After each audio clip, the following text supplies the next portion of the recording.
Shalom. It's my pleasure to welcome you all tonight for this series of debate that we are having. This is being organized by American Islamic Congress and Project Noor. This discussion is supported by John Templeton Foundation and Berkeley Center for Middle East Studies. Today's topic is about tomorrow's world. Is it going to be religion or science or both? We would like to discuss, will religion be obsolete in future?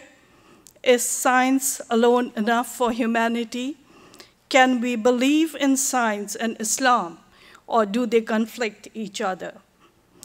Tonight's keynote speaker is Dr. Khalid Mohammed, who is Professor of Religion at San Diego State University. He grew up in Guyana, South America. He studied law at University of Mexico. He also studied in Canada, Saudi Arabia, and United States. He holds a PhD from McGill University in Islamic law and is the first Muslim to do a postdoctorate degree on the image of Jew in Islamic Hadith literature, which he completed at Brandeis University. Dr. Mohammed is a board member of American Islamic Congress, and he has conducted global interfaith dialogues. He has traveled with American Islamic Congress as executive director, Ms. Zainab Al-Swaj, to Holland and Israel as part of global outreach. He is author of David in Muslim Exegesis, and has authored several journals and articles. Tonight's distinguished panelists include Dr. Jalis Rahman, who is Associate Professor of Medicine and Pharmacology at University of Illinois in Chicago. As a cell biologist and as a cardiologist, he directs a research lab where he investigates growth of blood vessels and biology of stem cells and progenitor cells. Dr. Rahman is originally from Germany. He's a Muslim by his background. His interests include philosophy of science and religion. His blog on stem cells biology and regenerative medicine is part of Skylark Scientific blog network and is called The Next Regeneration. Our next distinguished panelist is Dr. Zaki Ibrahim, an associate professor of comparative religion at California State University, Fullerton. He teaches on all aspects of Islam, including Quran, history and development of Islamic thought, and contemporary Islam, methods of studying religion, world religions, African and African-American religions and spirituality. He's also editor of internationally recognized journal, the American Journal of Islamic Social Sciences. So I guess we have a very distinguished panel and a wonderful keynote speaker. It's going to be a wonderful debate, and we will have a Q&A session at the end of the speaker and after the panelists have expressed their views. A few words about myself. I'm Shabina Hussain. I grew up in Kashmir, India. I graduated from medical school in Srinagar, Kashmir. I did practice as a family medicine physician in India in very resource-poor settings. And as I was treating patients from very poor background, from resource-poor settings, I got interested in public health, which stresses more on prevention. The patients that we used to get would come in with severe complications, and at the time I felt if they had received preventive care in time, they would have done much better and we could have treated them better. So that's how I grew interested in public health. I did my post-graduation in public health from University of Lucknow, India, and later from University of Oklahoma.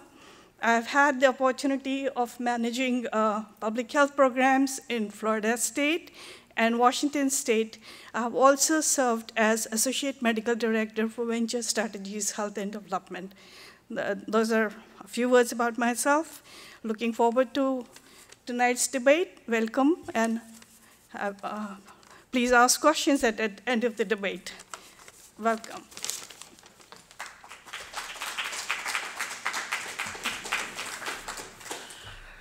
I'm supposed to talk to you about religion and science and do so from an Islamic perspective. So let me say at the very beginning, there are several things about the topic that make me uncomfortable. First of all, I'm supposed to speak to you for 40 to 45 minutes. And we know the attention span of the average person is only about 20 minutes. Which means 25 minutes of that time you might be asleep. So if you feel the urge to sleep, just realize that I'm the warm-up show for the panelists. The next thing is that the topic, the title itself, suggests what I call a false dichotomy. I certainly don't deny that there are many in the camp of religion or science. But since this talk uses religion here as Islam, referring to Islam, I am only stating what is obvious from the Islamic perspective. Again, it does not mean that I do not acknowledge that right now there are among the Muslims many who are rabidly opposed to what they see as science, and that among those who see themselves as scientists, there are those who are on a crusade to denigrate religion, specifically Islam, and in this Sam Harris comes to mind. This state of affairs, I suppose, comes from what my old professor terms as terminological confusion syndrome.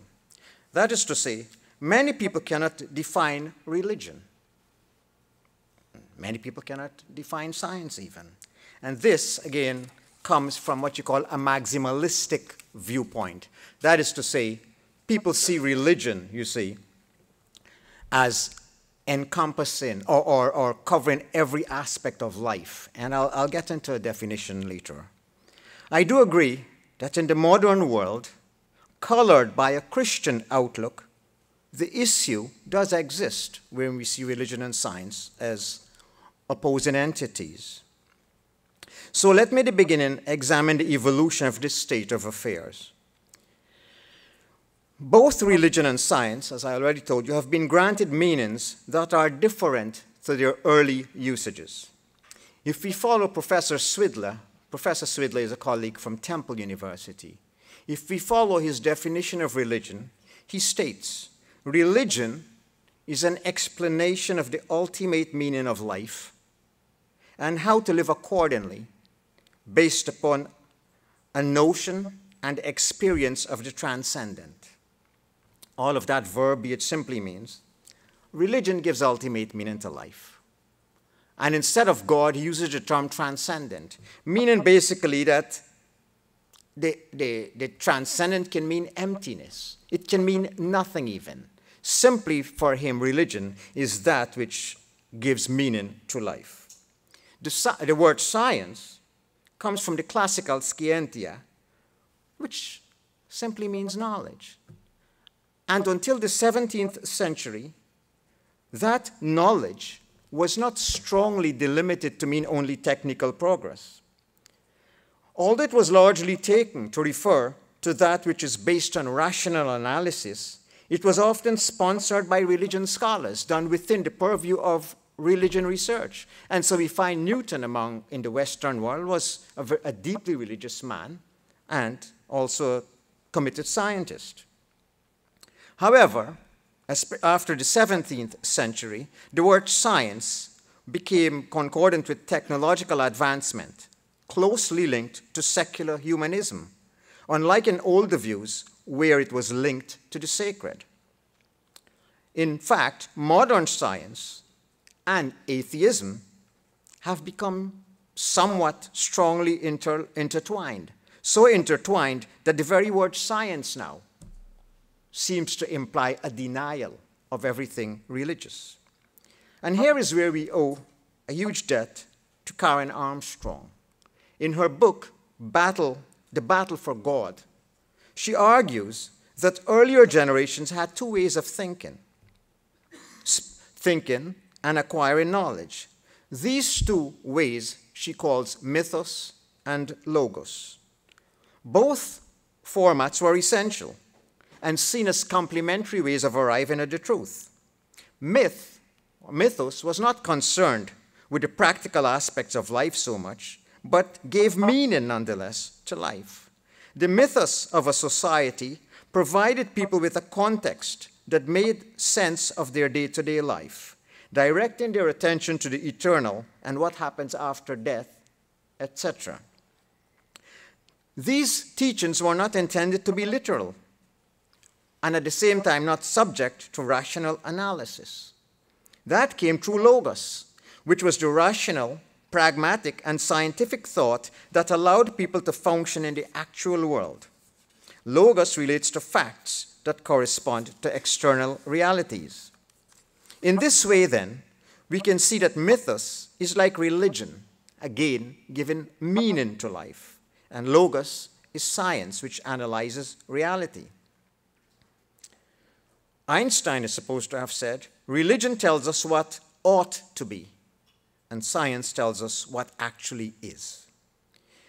Rabbi Jonathan Sacks, I don't know if he's former, if he still is, chief rabbi of London, likens religion and science to the two hemispheres of the brain, the right that is creative and the left that is analytical.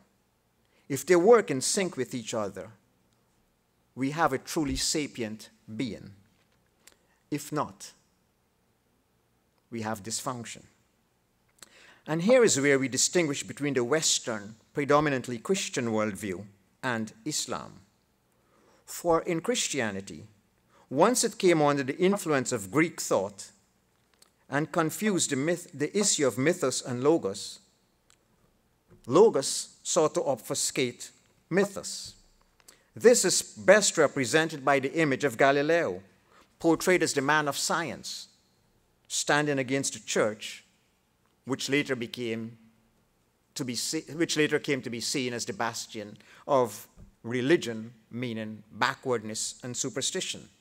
The actual issue of Galileo and the churches runs much more deeper than science and religion, but I'm not going to go there right now. And as such, logos, or science, was seen as the goal of the true intellectual, but it had its limitations. It could not assuage human pain or sorrow. Rational arguments could make no sense of tragedy. Logos could not answer questions about the ultimate value of human life. By the 18th century, the people of Europe and America had achieved such astonishing success in science and technology that they too began to think that logos was the only means to truth, and they too began to discount mythos as false and superstitious. Over the years, rational thinkers grew to formulate theories that were accepted as true. One such was based on the speculation of Auguste Comte, the French sociologist, and then James Fraser, who suggested that our evolution as human beings in terms of spirituality was thus. Early humans, he said, tried to combat the forces of nature by magic.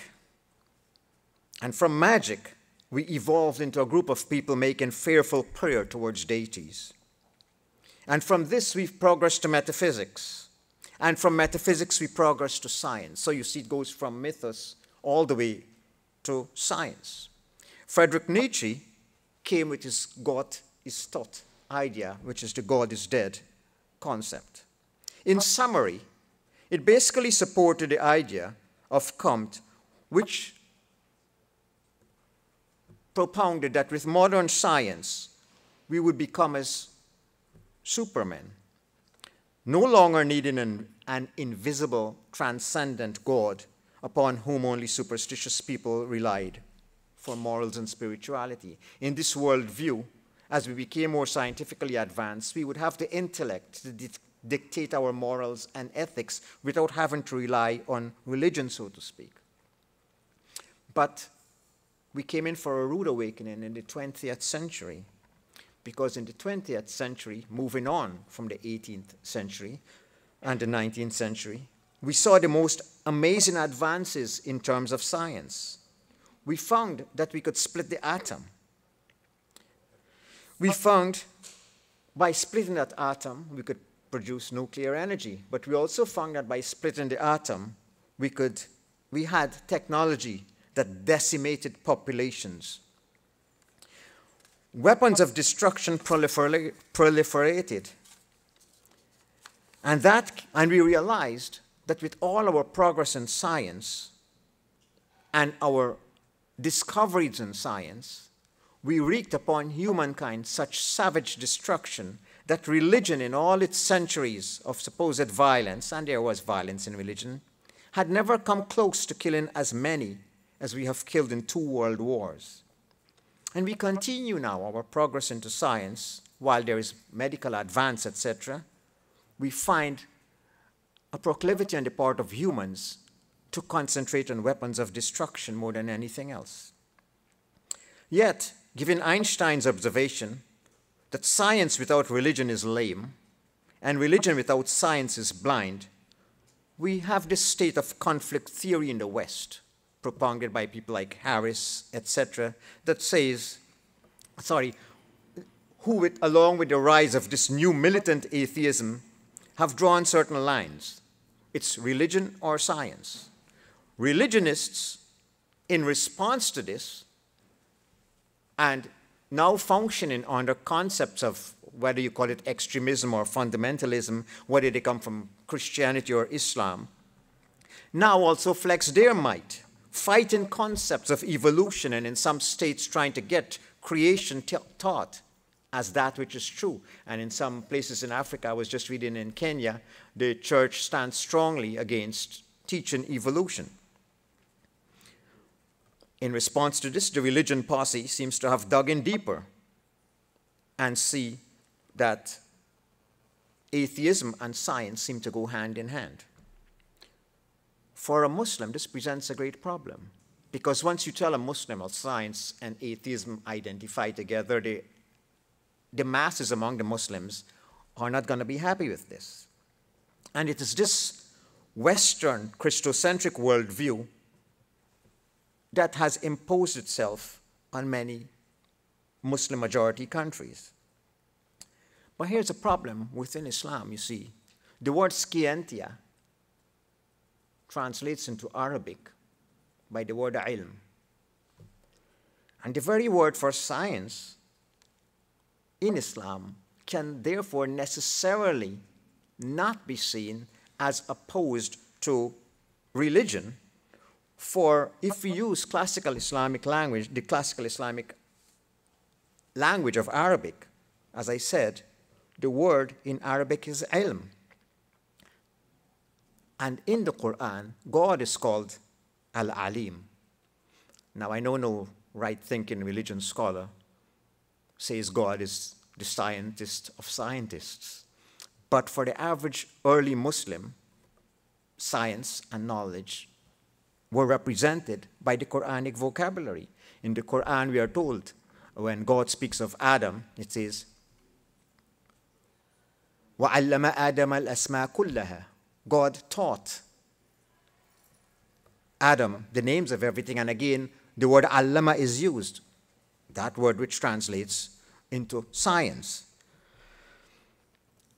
The Quran forces us to think, reflect, and use our rational judgment. Everything within the Islamic worldview goes back to this concept of knowledge. And it was for this reason then that in early Islam, the image of the scholar was not that of a priest standing against the advocates of science. In fact, there is consensus among historians that it was Muslims or Muslim scholars who came up with the scientific method. Ibn al-Haytham, Ibn Sina, al-Khwarizmi, all are known for their contributions to science. Muslims take great pride in pointing out that when Europe was going through its dark ages, it was the Muslim lands that were having their golden age.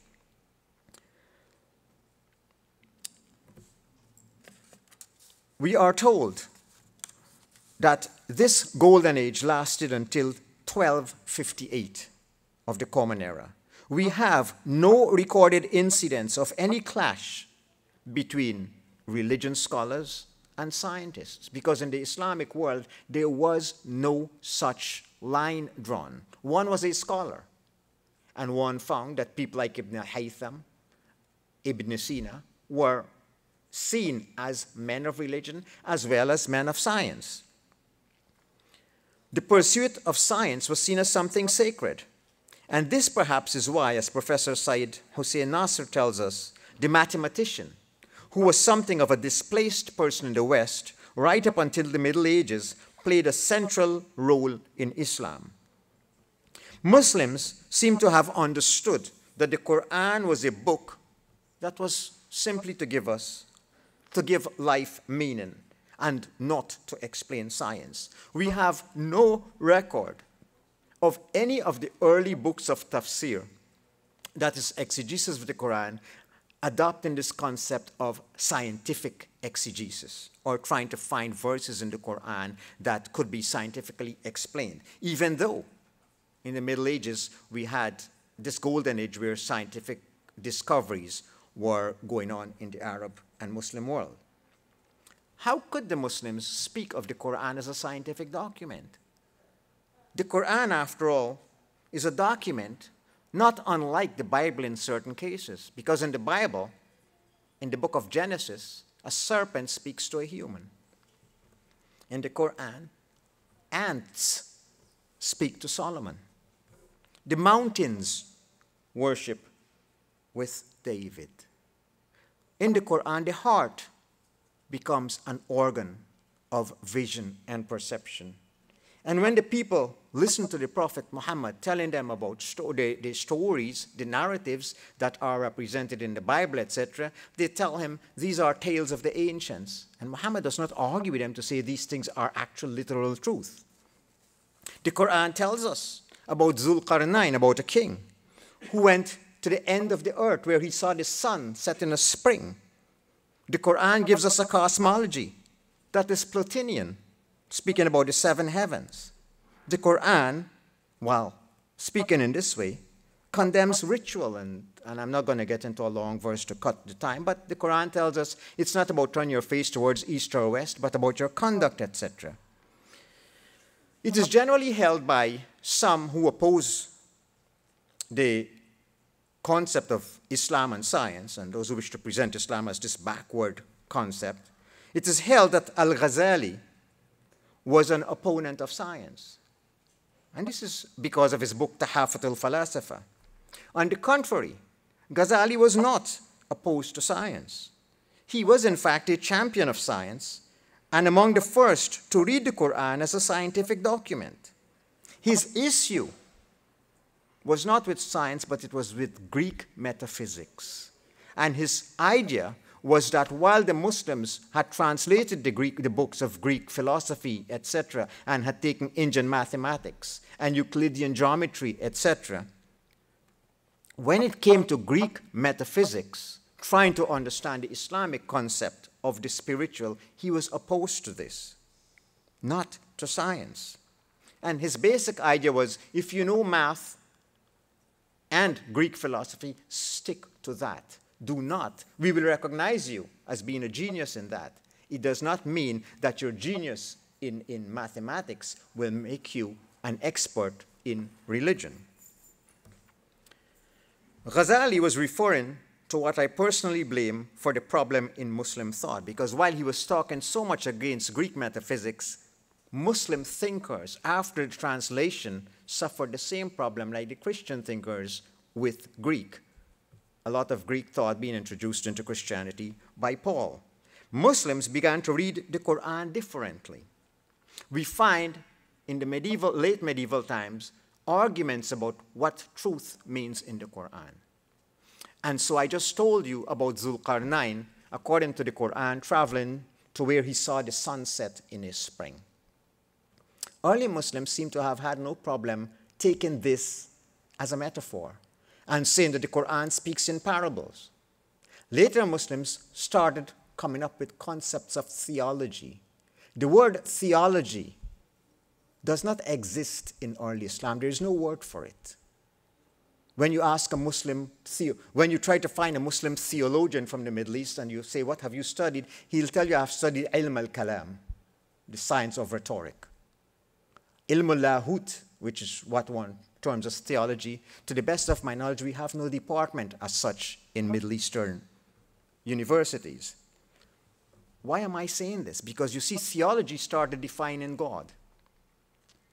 The God that the Quran tells us is beyond description, and putting attributes on God. And so in the early interpretations, when it says God speaks the truth, and you have the stories of Dhul Qarnayn, people took it in a very elastic way. But at the time of Ghazali, which was in the 12th century, people started arguing about the literal aspects of the Quran or the metaphorical aspects of the Quran. And if it says God tells the truth, and God says Dhul Qarnayn went to the end of the earth, then it meant literally that there is a place where there is an end of the earth, and there is a place where the sun does set. And so we had this clash starting. Yet, despite this onset of a clash between what we might consider the scientific method and the Quranic language being refracted to be absolutely literal, yet we find Muslim thinkers saying that the Quran cannot oppose anything that is rational and scientific. And so Ibn Taymiyyah, who died in the year 1328, and who's seen by many people in the West, that was a salute to Ibn Taymiyyah, huh? The people in the West see him as a fanatic. He wrote a book called Darru Ta'arud Bain al-Aql wan-Naql, a book showing that there is no conflict between religion and rational thought. And how does he translate religion? And Naql. And Naql means that tradition that has come from generations and continues onward, the revealed tradition. This is how he saw religion. Truth in religion being adherence, not to find scientific truth and actuality in something, but truth being fidelity to a tradition that promoted morality and good ethics. In the Quran, in the 18th chapter, it tells us a story of the people of the cave. And the Quran does not tell us how many people were in the cave. It is as if the Quran was giving us a hint. Take what you can get out of the story in terms of morals and ethics. Don't try to examine it from this point of view of trying to find details that do violence to the goal of the story. After the Mongol conquest, which was in 1258, we fast forward to the Ottoman takeover of the Muslim Empire, which Professor Goitein, Shlomo Goitein, probably one of the greatest scholars of Islam in the last century, he calls it a period of institutionalization. Institutionalization occurring like what happened in the West, that is to say, under the Ottoman Caliphate, places of learning became institutionalized. Everything was done under the aegis of the government. Scientists, if you call them that, researchers, had to be working to serve the purposes of the then ruler. They couldn't come up with anything that challenged authority as such, and scientific research and genuine research got proscribed in many places. The Ottomans continued in power for a short while, but by the 17th century, they were in a period of decline. Turkey came to be known as the sick man of Europe. This coincides with the same time that Europe has had its Reformation. Europe has had its Reformation and pushed religion quite aside. And in pushing religion aside, it begins to develop militarily and otherwise. And so by 1798, Napoleon invades Egypt. The technological might of Europe, Napoleon with his European cannon, defeated. Napoleon and his cannon outnumbered by the Egyptians, yet managed to defeat them. I think he had 300 cannon, and he decimated the Egyptian forces led by a Turkish commander which had about 30,000 people. From that time of Napoleon's invasion to now, the Muslim world has been playing a game of catch-up, because from 1798 to now, despite the fact that many countries have been given their supposed independence, they are still seen as backward since their universities were revamped, etc. Now let me fast forward to the present state of Islamic science and Islam. There are three main camps among the Muslims. One that surfaced largely in the 19th century shows absolute compatibility between the Quran and science, relying upon verses, for example, that say, وَنَزَّلْنَا عَلَيْكَ الْكِتَابَ تِبْيَانًا لِكُلِّ شَيْءٍ. We have sent this book onto you as an explanation for everything. وَمَا فَرَّطْنَا فِيهِ مِنْ شَيْءٍ. We have not left anything out of this book. This type of thinking is actually new, only from the 19th century. When we go back into history, we find there are only three people who advocated this type of thinking in the Quran. There's Ghazali, who died in 1111. There is Suyuti, and there's Abul Fadl al-Mursi. Those three scholars. The verse that I just read to you has nothing to do with science, because it continues. We have revealed this book unto you as an explanation for everything, and it continues to say, وَهُدَى وَرَحْمَةٌ وَبُشْرَى لِلْمُسْلِمِينَ, as a guidance and a mercy and good news for the Muslims. When the Quran speaks of everything in the book, it is talking in terms of spiritual guidance, and it expects that you understand this because you have an intellect that reads the Quran in its scope, and not what you call in a maximalistic fashion. Muhammad bin Ahmad al-Iskandarani in 1880 wrote a book wherein he claimed that the Quran had long since spoken of science, that the verses in the Quran from the time of Muhammad spoke of science, but it was for people who would come later and find the scientific evidence in the Quran. And then in the modern times, we had Tantawi Jawhari, who invented the term tafsir ilmi, scientific tafsir. He claimed that 750 verses of the Quran are related to empirical studies of the cosmos. And now we have a Professor Zaghlul al-Najjar, who says the verses of the Quran and science number about 1,000. The critique against this group is that they are not scholars in both disciplines. They might be scholars in science. Professor Zaghlul says he's an astrophysicist, but there is not one peer-reviewed article that we can find. But he is head of this committee in the Arab world that speaks of it, that describes itself as the committee to examine the harmony between the Quran and science.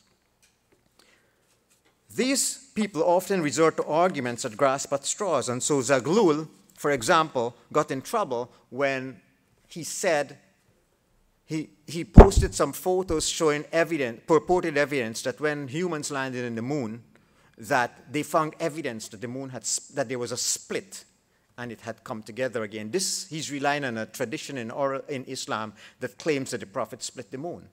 And he claims to have found evidence for it. I listened to him on YouTube before I came here. He's explaining this ayah in the Quran that says, هو الذي خلق لكم ما في الأرض جميعا ثم استوى إلى السماء فسواهن سبع سماوات. He it is who has created everything for you that is in the earth, and then went to the heavens and made them into 7. And this goes against his other theories. So he interprets the Quran now and says, time with God is unlike time with us, and it is a thing of immediacy. The earth and the heavens were created at once. What I'm trying to get at is that he twists the verses of the Quran to suit whatever interpretation he wishes to give. So that's the first group, absolute harmony. The next is a group that we might call an intermediate one that says the Quran is not a scientific text, but that it nonetheless uses certain verses as evidence, and that the Quran, being a book from God, the truthful, represents truth. We see it as truthful. When it comes with scientific truth or things that are obviously scientific, we accept it. When it seems at obvious odds with science, we interpret it in a metaphorical fashion. Yusuf al-Qaradawi and Muhammad al-Ghazali are among these. It is almost like Ibn Rushd view that the Quran is true and science is true, and so we have two truths. We just have to interpret them in their different domain. So Ibn Rushd said, for example, for the philosopher, the world is eternal. For the faith adherent, God created it. And he said both are true in their different categories. I'm going to come back to that later. The third camp is one that says there is no agreement between what we now know as science and the Quran. No agreement. Ash-Shatibi, for example, saw the Quran as a moral guide, and that is all that it is. Nasir Abu Zaid, the Egyptian-Dutch researcher, professor of Quranic studies, the most erudite, perhaps, of the modern theorists, says the Quran is a cultural document. The reader brings certain suppositions to the text. And as such, while the outer form of the text is rigid, the interpretations are myriad, and they change as your knowledge changes. If you're from a superstitious background, you'll read superstition into it. The more scientific you get, you read the Quran and you say, this obviously is not speaking about science. It restricts me to looking at it in a different way. I have left out many details. So let me cut to the quick and say that I'm a firm proponent of Nasir Abu Zaid's idea, which is to say, the Quran is what it is, and science is what it is. When I read the Quran, I bring certain knowledge to it. I bring certain biases to it, for I grew up in the Caribbean, where I was never taught that the Quran must govern everything about life in terms of science, that it must oppose what I know from what I find. That it has to oppose science, that my creed must conflict with my conscience when I learn scientific truths. I cannot deny that the Quranic language is that of mythos. To some believers, and here is where I tread on certain toes, I guess, to some believers there was an actual human being called Abraham walking the earth. That is part of historical truth. To me, and again this is just personal, it could very well be legend. To me, sidq, or fidelity in the Quran, is not, again, to scientific truth. It means fidelity to the traditions that promoted morality and noble values, those as espoused by the biblical prophets. For this reason, as I told you, when the Quran tells us about the biblical prophets, or it tells us about the people of the cave, it does not tell us how many, and it forbids us from getting into the details about this. To the advocates who read the Quran as a scientific text, there are many rebuttals. First of all, the primary rebuttal is that the Quran is not a scientific text. The next is that scientific knowledge was available to the first generation of Muslims and the succeeding generations, yet classical Islam never came up with something that it called scientific tafsir. The next is that this sort of idea leads to overstepping boundaries. Overstepping the boundaries and making the Quran say what it does not say. So we get, for example, in modern Islam, this concept about embryology, etc., which the Quran doesn't really touch upon. What about scientific theories that change? Will the Quran change then too? And the last one it says, to those who say that the Quran contains material that will make sense to later scientists, the fact of the matter, it was revealed to a particular people in a particular time. An argument, let us say the argument Muslims are saying the Quran speaks about the fetus when the people of the time did not know about it. It does not make sense. For if you're reducing an argument to show the science of the Quran and that God knows, you have to make an argument, the premises are which are accepted by the contemporaries to whom it is being presented. You cannot say you're presenting an argument that's going to make sense later, because then you can say anything. And if Muhammad himself could not understand this, or his contemporaries, the Quran falls flat on its face, since he is tasked with explaining it and making sense of it. Some may point out that there is a fourth group, those who see Islam as maximalistic to the point that it opposes science. And in truth, those groups are on the rise. But there are certain ideas we have to examine concerning those groups. First of all, their issue is not so much a science, qua science, but what it represents. So in some places you find science represents atheism, or science represents secularism as opposed to religion, the laws of absolute morality. These people are opposed to modernism in some cases when it loses sight of traditional morals, and that is their opposition. Because you find the very people that are the most vehement against science, they are the ones coming up with IEDs and using science, the latest developments in science, to try to push their agenda. Now, as for the questions I'm supposed to answer, will religion be obsolete in the future? I can't see that happening. For again, religion gives meaning to life. It explains death and sorrow. From an Islamic perspective, since Islam is not opposed then to science and indeed promotes it, how can this be? This does not mean that religion will not evolve. It has evolved from its very beginning and it keeps evolving. It is going to require a lot. Because for me, for example, I just told you that myth is what it is, and I see a lot of myth and metaphor in the Quran. Dare I say that in a mosque? I might get into problems. Yet I can say God uses parables, etc. And so the Muslim world we have to understand is different. It has its own intellectual hierarchy. You cannot say certain things in certain places, and that exists in every religion. How do I answer the concept of evolution? Many of my Muslim co-religionists deny evolution. Yet in the Quran, it tells you in 6 days, etc. And the simplest argument, and I'm coming in with this from a classical point of view, when God says be and it is, where do you get the concept of immediacy? It could have taken millions and millions of years. The problem when I do that and try to explain creation, evolution from a Quranic point of view, I'm forcing a certain reading upon the Quran. And the Quran is not here to fulfill that reading. It is not a scientific document, I'm arguing. And no matter whatever situation I come up with to try to explain science into the Quran, there will be some who can argue against me. As I said, the story is not meant to be a scientific one, even though for some, again, the Quran talks about the length of a day with God being like 50,000 years, etc., giving you the concept of immeasurability.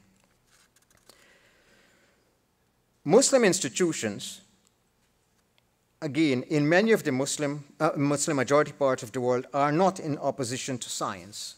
They will tell you they're in opposition to secularism and identification with the nullification of what they see as proper religion-inspired ethical approach. Muslim countries are trying to build nuclear technology, and we're busy trying to prevent them from this. If Islam was against science, they certainly wouldn't be trying to do that. Is science alone enough for us? Well, for the same reason that I told you we cannot get rid of religion, that answers the question. Science examines reality, but it does not give meaning to life. Can we believe in science and Islam? This question only makes sense in a Christocentric concept. There is no logic to an answer for a Muslim to say, I accept this from a scientific point of view, but I reject it from a faith point of view. Like some people say, I accept evolution from a scientific point of view, and I reject it from an Islamic point of view. This doesn't make sense in Islam. Nasir Abu Zaid said, traditional Islamic thought is invalidated by a mythical substrate affecting religious discourse, making it unsuitable for the development of scientific research. What he's getting to is that among Muslims today, inasmuch as I've made the argument that there is no problem between the two, Muslims, many of whom are not expert in both fields, have this mythical substrate. They have cherished creations that make no sense on the scientific plane, but they try to explain it as such. I already told you about Platonian cosmology, etc. Nothing in those verses can make them compatible with modern science, despite how some Muslims try to explain it. Does religion help us understand science better? I think here we have to resort to Stephen Gould's NOMA theory, N-O-M-A, his acronym, Non-Overlapping Magisteria. Again, religion is what it is. Religion is what it is, science is what it is. If they work together in a complementary manner, we have a fine thing. If we try to make religion maximalistic, that it explains science, then we have a problem. Science is the work of the active intellect.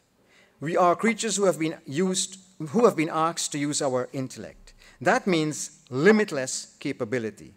Some have proposed Islamization of thought and tried to come up with something they call Islamic science. I argue that it is all nonsense. Knowledge is what it is. You cannot limit my quest for knowledge. You might teach me ethics and how to apply that knowledge as part of religion, but you cannot tell me about something called an Islamic science, etc. I am raised in the West, and I bring that culture to my outlook on Islam. I see no problem between the two. I make that declaration in case to avoid questions that will have to do with culture later on. I have spoken at length, and I think I fulfilled 30 and 20. I spoke for about 45 minutes. I think I adhered to what I promised to organizers, and now you have the enviable task of critiquing, commenting, and pretending you're awake. And thank you very much for listening to me. Thank you.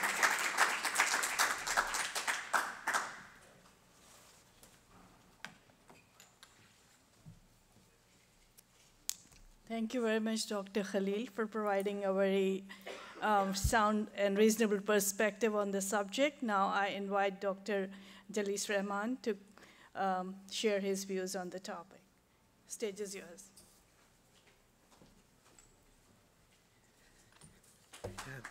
Thank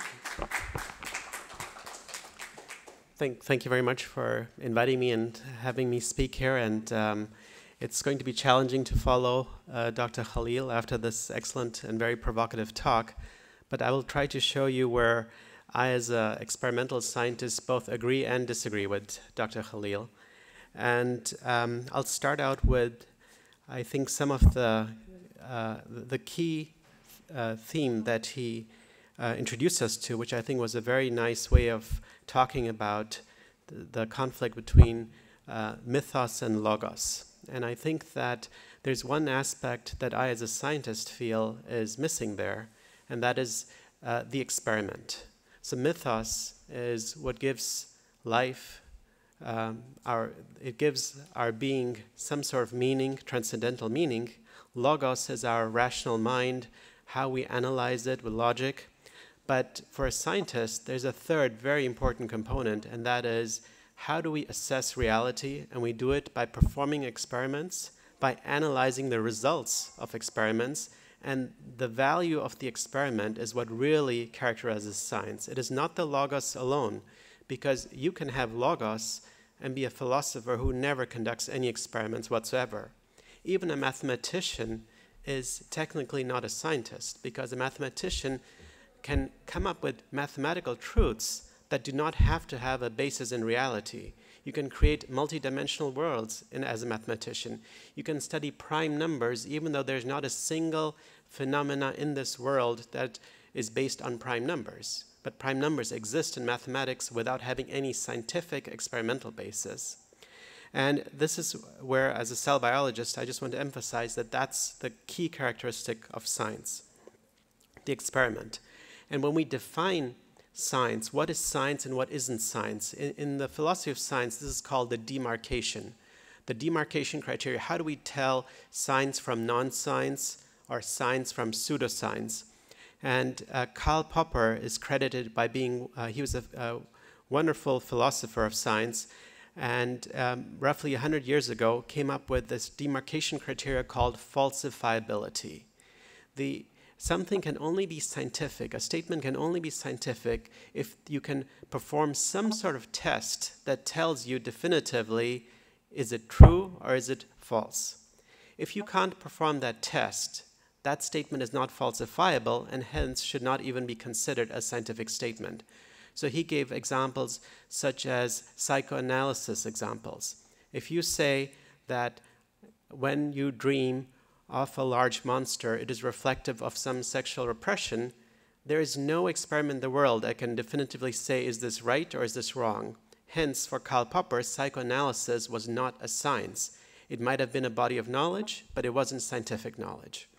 On the other hand, if you say, this is a cell, and if we watch it for the next 24 hours, it will divide. You will, by the end of 24 hours, have a definitive yes or no. So that's a falsifiable, testable hypothesis. So Karl Popper would say it is a scientific hypothesis. It may turn out to be true, may turn out to be wrong, but the fact that it can be tested in reality makes it scientific. And this is where I think I just want to maybe highlight some distinction, some difference between how I feel what Dr. Khalil presented, that there is no dichotomy. I think there is a dichotomy between religious thought and scientific thought. And it is not in the content of what they say, but in the method, in the approach. I think for a scientist, empirical data, experiments are what guide you. And if your experimental data tells you that your mythos, your preconceived notions were wrong, and you can repeat the experiments and it repeatedly tells you that, you have to dump your old ideas. You have to get rid of them. And you say, you know, I was really attached to my old notions, but the scientific data has primacy. The experimental data supersedes my own notions, my mythos, maybe even my logos, because that's the data. So uncertainty is actually valued in science. The greatest scientists will tell you that what makes science great is having doubt and uncertainty about your data, because you know that in a few decades from now, what you said, what you experienced, what you published will be either irrelevant or overturned or superseded in the future. And the great scientists have always had the self-confidence to be very honest about their uncertainty. And those of us who are actively engaged in science, we actually see this as an example of the beauty of science. Science does not promise eternal truths. It promises us just to give us some insight into our reality from our current state of affairs, current methods, and chances are this won't be true a few decades from now. So we actually love the uncertainty of science, and we prize it. Thomas Kuhn was another philosopher of science who came after Karl Popper and is maybe the most well-known philosopher of science in the 20th century. Thomas Kuhn introduced the concept of the paradigm shift. He said that science, again, operates, he was a historian of science, and he said that if you look at science historically, theories come, theories go. And whenever people have data that somehow violates a preconceived law, a scientific notion, the scientists will resist it. They will want to prove, no, what we believe is true, and they will keep on trying to resist that change, but eventually the data will supersede that, and they will have to get rid of the old idea, the old paradigm. So he said when these revolutions happen in science, and they do happen, not on a yearly or monthly basis, maybe every 10 years, maybe every 20 years, every 100 years, that's called a paradigm shift. And as scientists, we sometimes want to resist the paradigm shift, but when the paradigm shift occurs, we think of those who brought the paradigm shift to us as our heroes. So I'm fortunate enough to have lived in an era in my own field, stem cell biology, where I witnessed the paradigm shift of basically a genius. It was the Japanese researcher Shinya Yamanaka, who in 2006 turned the whole world of stem cell biology around by basically saying that you can take an old cell, a cell from an adult person, a skin cell, any one of your cells, and you can convert it into an embryonic cell. You can go back in time. It's a time travel, a biological time travel. Up until then, nobody ever thought that this could be done with a human skin cell. And this is why he got the Nobel Prize in 2012 for this discovery. But that was a paradigm shift where I went into the field thinking this could never be done. I looked at his paper, and even though many of us doubted it, a few years later, hundreds of laboratories were able to confirm it, and it completely shifted the paradigm. Science actually becomes what we call bad science or shoddy science when you stop challenging the paradigms, when you just go along and say, you know, this has been proven, this has been done, let's not doubt it, let's just go along with whatever the existing paradigm is. And if you uphold dogma, or if you uphold authority, or if you uphold scientific tradition, chances are you will never do cutting-edge science. So I think this is the point where I just wanted to highlight the difference between my view as a scientist and maybe what Dr. Khalil presented, that it's not the content, but it's the willingness to challenge paradigms, to value challenging paradigms, and to be willing to say nothing is sacred. We are willing to challenge the most basic paradigms in science that exist. For example, one paradigm in physics is that nothing can go faster than the speed of light. Up until today, nobody has been able to prove that it is wrong. Nevertheless, hundreds, if not thousands of scientists continuously try to challenge it. When I speak to colleagues in the religious areas of religious science or religious thought, religious philosophy, I get the sense that challenging the very basic paradigms of religion is not treasured the way we scientists treasure it in our field. So if you challenge the authenticity of the Quran, if you challenge the authenticity of Revelation, chances are that you will be ostracized, mocked, ridiculed, maybe even receive death threats, but you won't be seen as a hero as you're seen in science. Dr. Khalil also mentioned what science has done in the 20th century, that it has wreaked havoc, destruction upon humankind. In the two world wars, more people have died than ever before. But I would argue that that's not a product of science. There's a difference between science and logos. Remember, science is the experimental reality. There's also a difference between science and technology. Technology is society implementing scientific results and creating tools based on society's needs, society's goals. I think that technology has been massively used for good and for bad, and I would still separate that technology from the scientific concepts that merely inquire and try to revolutionize our understanding of the world. And if you go back to the most destructive eras in human period, or war, as a German, of course, for me, it's very important to think about the 30-Year War, which may not in numbers have caused the death of as many people as the two world wars, but the 30-Year War, as a percentage of people living in Europe, was the single most devastating era of war in European history, because it basically decimated a third or more of the population. So that disastrous war was fought with weapons, which you can go to any museum in Germany or Sweden or France, and you can see that those were armors, the spears, swords. This was not the era of the nuclear bomb, but one of the reasons, there were many reasons for the 30-Year War. Many of them were political, but the purported reason was the schism between Catholics and Protestants. So it was a religious reason that actually that was used as an excuse to fight the war. I'm not saying that that was the only reason, but just to put that back into context, religion has massively contributed in some way to major death in the history of humankind, and it's not just one religion or other religions, but just like with science not automatically leading to technology, technology not leading to destruction, you can argue the same thing for religion. Religion does not automatically mean you will fight, and it does not necessarily lead to war, but just like science can be abused by technology and wars, so can religion.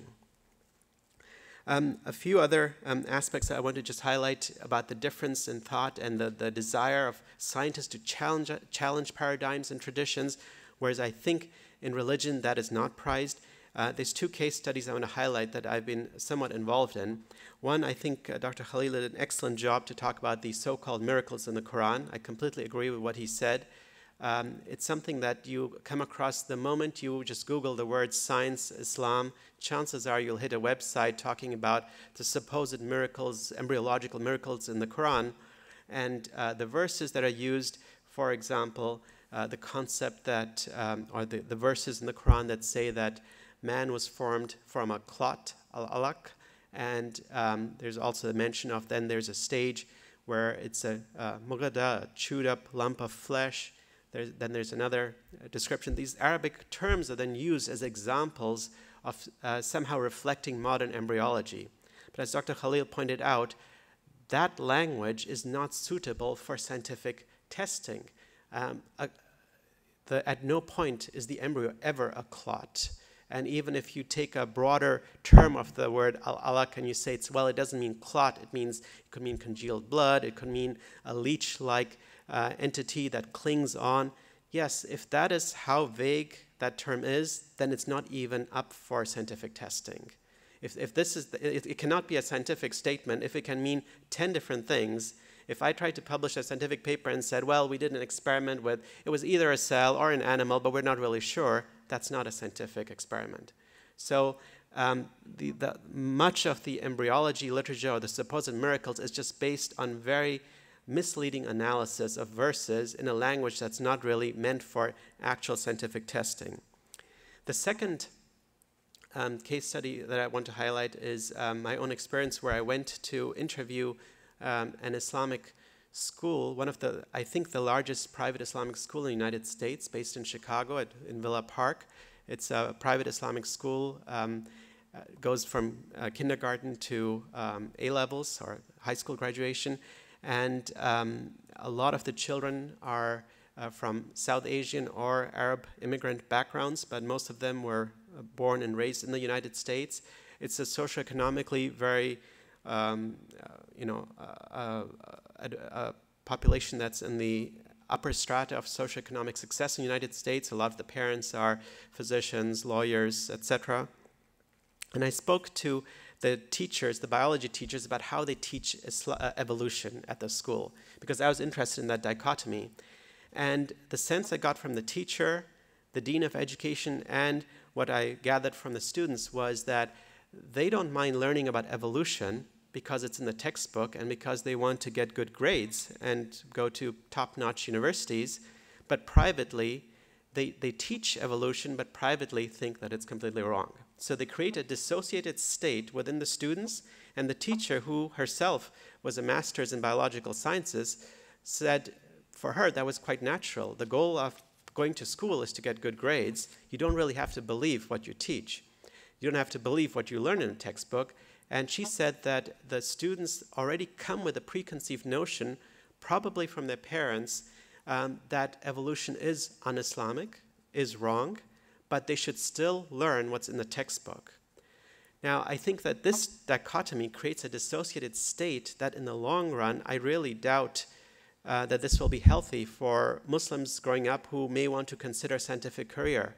Evolution is a very integral part of biological sciences. When we do any kind of studies that are not even directly evolutionary studies, but even if we study cell biology, immunology, it is very important for us to think about the evolution of bacteria, the evolution of cells, differences between the different species.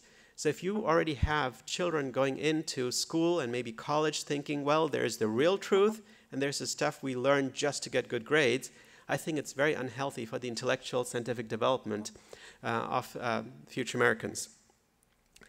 Lastly, just a few closing remarks. I think that there is, I want to just sort of summarize my comments. I think there is a dichotomy between scientific method and religious method, not necessarily with the content, but the method. I think that the people, even in the Muslim history, who said that the method, the scientific method or the experiment had primacy, such as Ibn Sina said it in some of his writings, was heavily criticized by his contemporaries. And again, please correct me if I'm wrong, but I think even Al-Ghazali thought that Ibn Sina was a non-believer. I might be wrong on this, but I think one of the reasons was to somehow put reality above revelation. Or scripture was considered a wrong thing to do. So I think there has been this dichotomy even in the Muslim tradition that if you put too much value on experiments and experimental empirical reality, you can get into trouble. So even though this dichotomy exists, I also agree with Dr. Khalil that people like Nasser Abu Zaid, who has been extremely influential for us European Muslims, he was based in the Netherlands but had enormous influence in Germany. Nasser Abu Zaid advocates for a humanist understanding of the Quran and Islam, and says exactly what Dr. Khalil pointed out. We all come to whatever text we look at, whether it's a philosophical text, a religious text, a literary text, a piece of art, with our own cultural baggage, our own biases, and we see what we want to see. And if you take this perspective, it's probably not too different for science. You know, we can look at scientific data and say this has a completely different transcendent meaning for us than for somebody who does not believe in any kind of religious truths.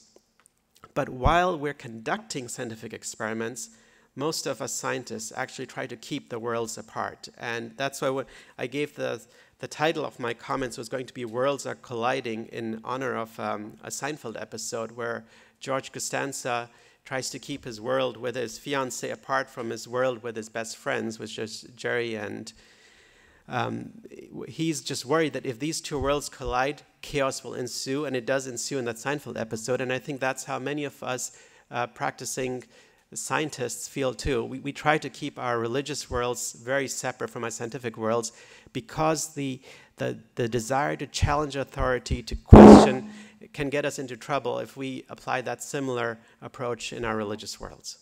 Okay, thank you.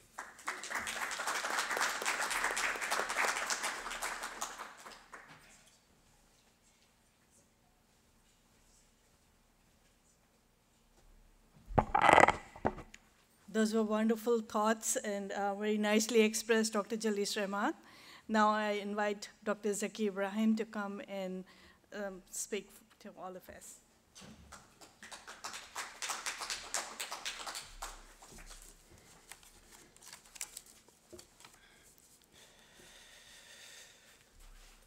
Thank you very much for inviting me.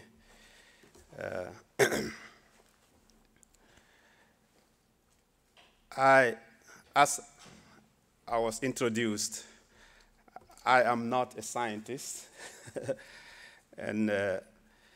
but I'm a scholar and researcher in Islamic studies with intimate knowledge of Quran and Islamic intellectual history. And I must also say that I didn't think we were meant to debate or critique, so I had prepared something just to deliver. So in that case, if you see my approach different from my distinguished panelists, you have to understand and forgive me. However, I would say that you would also find much of what I'm going to say overlaps with what Dr. Khalil has already said. So if you hear some names or some terminologies, please forgive me, which he has already mentioned. Having said this, I wanted to mention the fact that I'm not a scientist. I'm a scholar of Islam. I teach a course actually this semester called The History and Development of Islamic Thought. Okay, and of course, next semester I'll be teaching also a course called Quran and Hadith. So you could see from this what I do. As the editor of a leading journal, which is mentioned earlier again, the American Journal of Islamic Social Sciences, I always have to write an editorial every issue, for every issue that we publish. I'm saying this because a couple of years ago, I actually wrote an editorial calling for a move away from the binary discussion of issues, such as Islam and democracy, Islam and human rights. I talked about this, and one of the reasons that I wrote about that was because there is this assumption that pits Islam against other values and concepts, Islam and democracy, Islam, as if they are totally different. as if there are inherent conflicts between them. I also wrote that because there's also the expectation of simple answers and direct juxtapositions of binary equations when people put things this way. So that was some of the reasons I wrote that editorial. We have to remember that Islam is a religion and civilization that has its own worldview, which constitutes diverse array of values and concepts that do not inherently contradict other universal values, such as human rights, peace, democracy. Some terminologies may have their roots in other civilizations, but the essential meanings and values are shared or may be shared in Islam as well. So discussions and presentations should be more nuanced than most of the titles seem to suggest. This is equally true for the topic Science and Islam. And pardon me, this is not a criticism of this program. Okay, I'm just trying to explain. For starters, looking at the whole subject of discussion today, I am not going to speak on religion per se. I will be direct with science and Islam. Okay. I posit that science is a natural and universal endeavor, and it is therefore subsumed under Islamic worldview.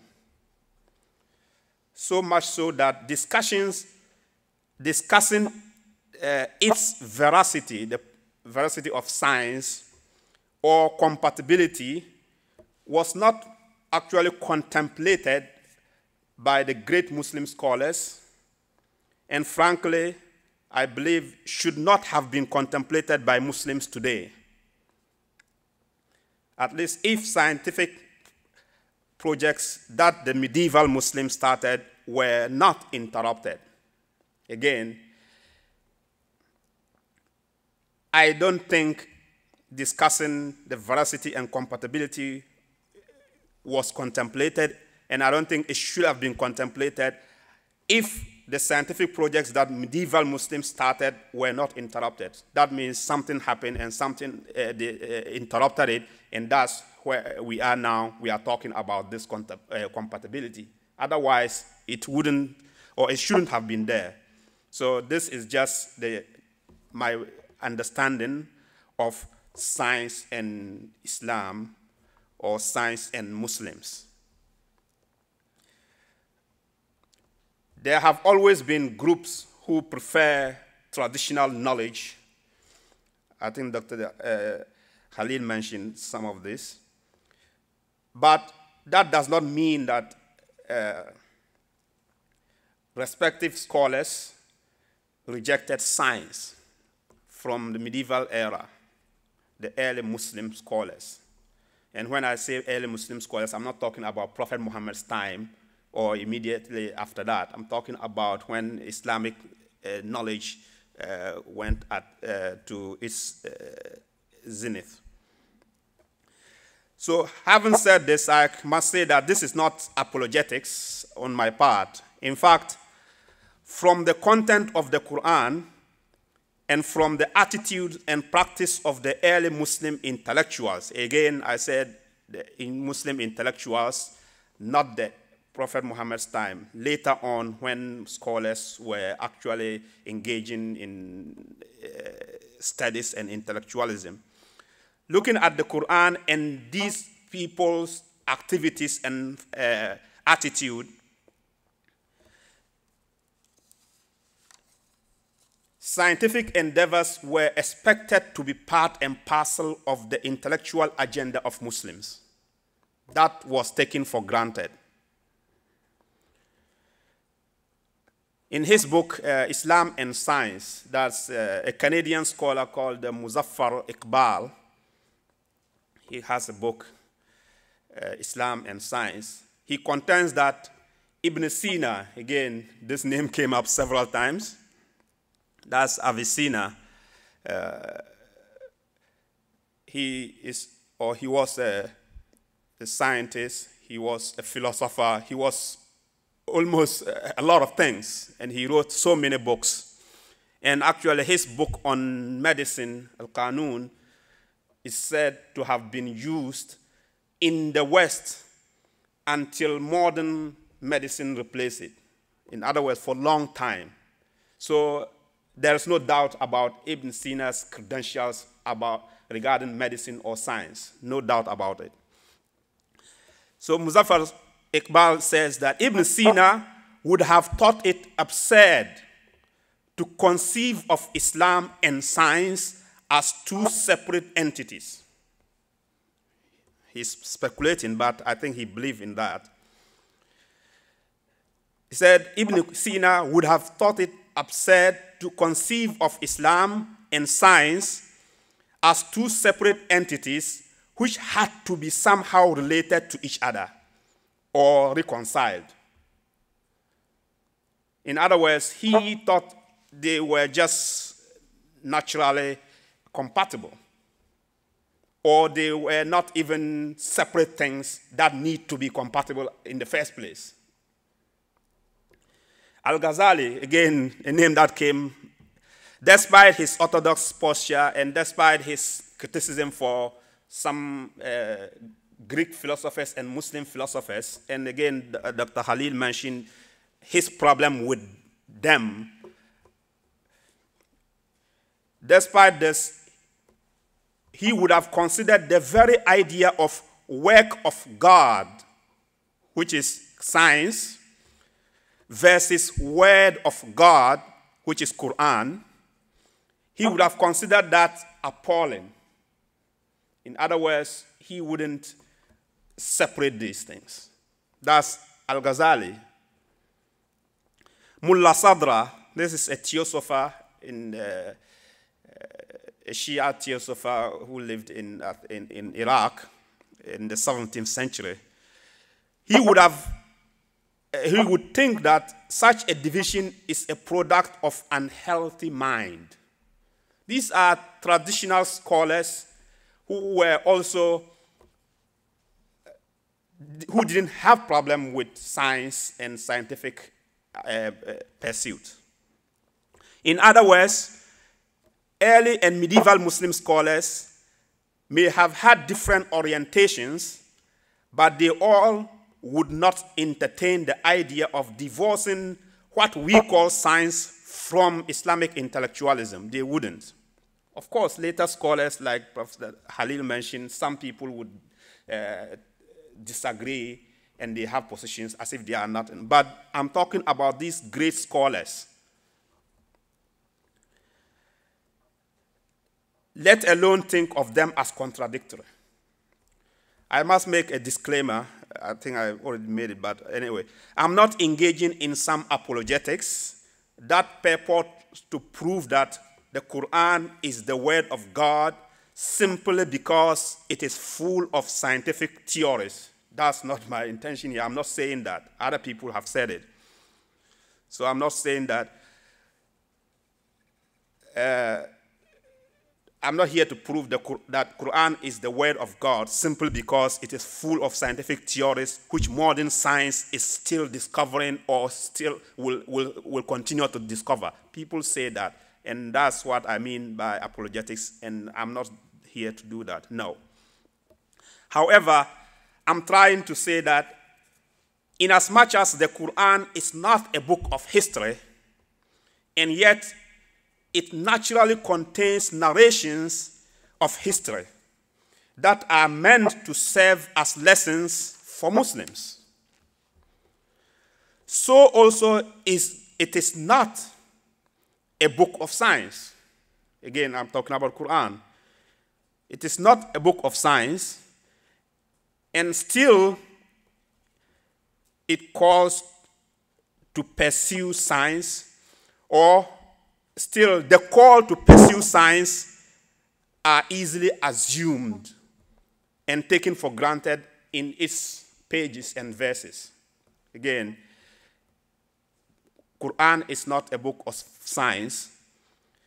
Still, the call to pursue scientific agendas are easily assumed from its pages. In other words, Muslims just read and understand certain things. And in fact, there are verses very clearly calling on Muslims to ponder and think and say these are from God's science. And in the end, it will tell them that these are for people who use their mind. لِقَوْمٍ يَعْقِلُونَ لِقَوْمٍ يَتَدَبَّرُونَ. So, because of that idea that Quran is calling people to reflect on the horizons, on the nature, and expect them to use their mind, some people think that this scientific pursuit is assumed. That's what I'm saying. I'm not saying like other people say Quran is full of scientific conclusions and Quran is teaching people science before even scientists have already approved of them. No, that's not what I'm saying. Okay. Muzaffar Iqbal also just mentioned in connection with what I just said, during the centuries when science was an actively pursued discipline within the bosom of Islamic civilization, its relationship with Islamic worldview was never even a question. This is the point. The Islamic scientific tradition had emerged from the same ethos which had given birth to all other branches of Islamic disciplines and Islamic knowledge. So just the way Quran has inspired people to come up with principles of Islamic jurisprudence, Islamic law, just how Quran has inspired people to come up with theological debates,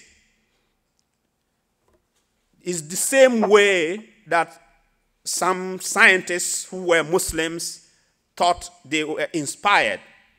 But again, even when we talk about these Muslim scientists, Ibn Sina and others, when they wrote their books, they were not quoting Quran. That is very significant. They were not quoting Quran, but they were simply Muslims who don't see contradiction or who don't see difficulty in pursuing science. At the same time, they are Muslims.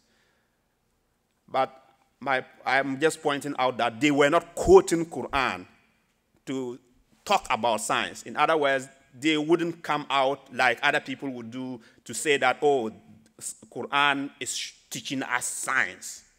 They were not doing that. So without boring you with some citations of Quranic verses which many people always quote, verses that are seen to encourage or point to the significance of pursuing science, I will simply state this. The Quran naturally contains a huge amount of verses that direct Muslims' attention to harmony, symmetry, and order that are found in the natural world. It calls attention to the regularities of planetary movements and motions, and constantly challenges those with intellect. It actually says that with intellect, those with intellect. It challenges those with intellect to reflect on water cycles, the alternation of day and night, how certain trees bifurcate and others don't, even though they all have their roots in the same soil and receive the same nutrients.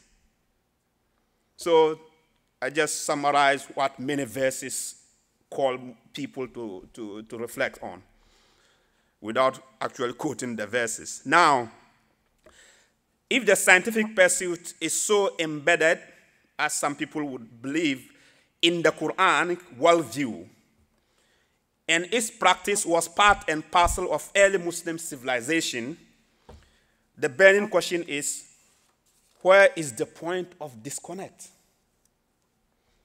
and complacency and maybe retrogression. Why did that happen? And importantly, what to do about that situation? I'll try to reflect on these questions and offer my own suggestions as to how to move forward, or at least, or if you will, how to go back and reclaim the spirit, the past spirit.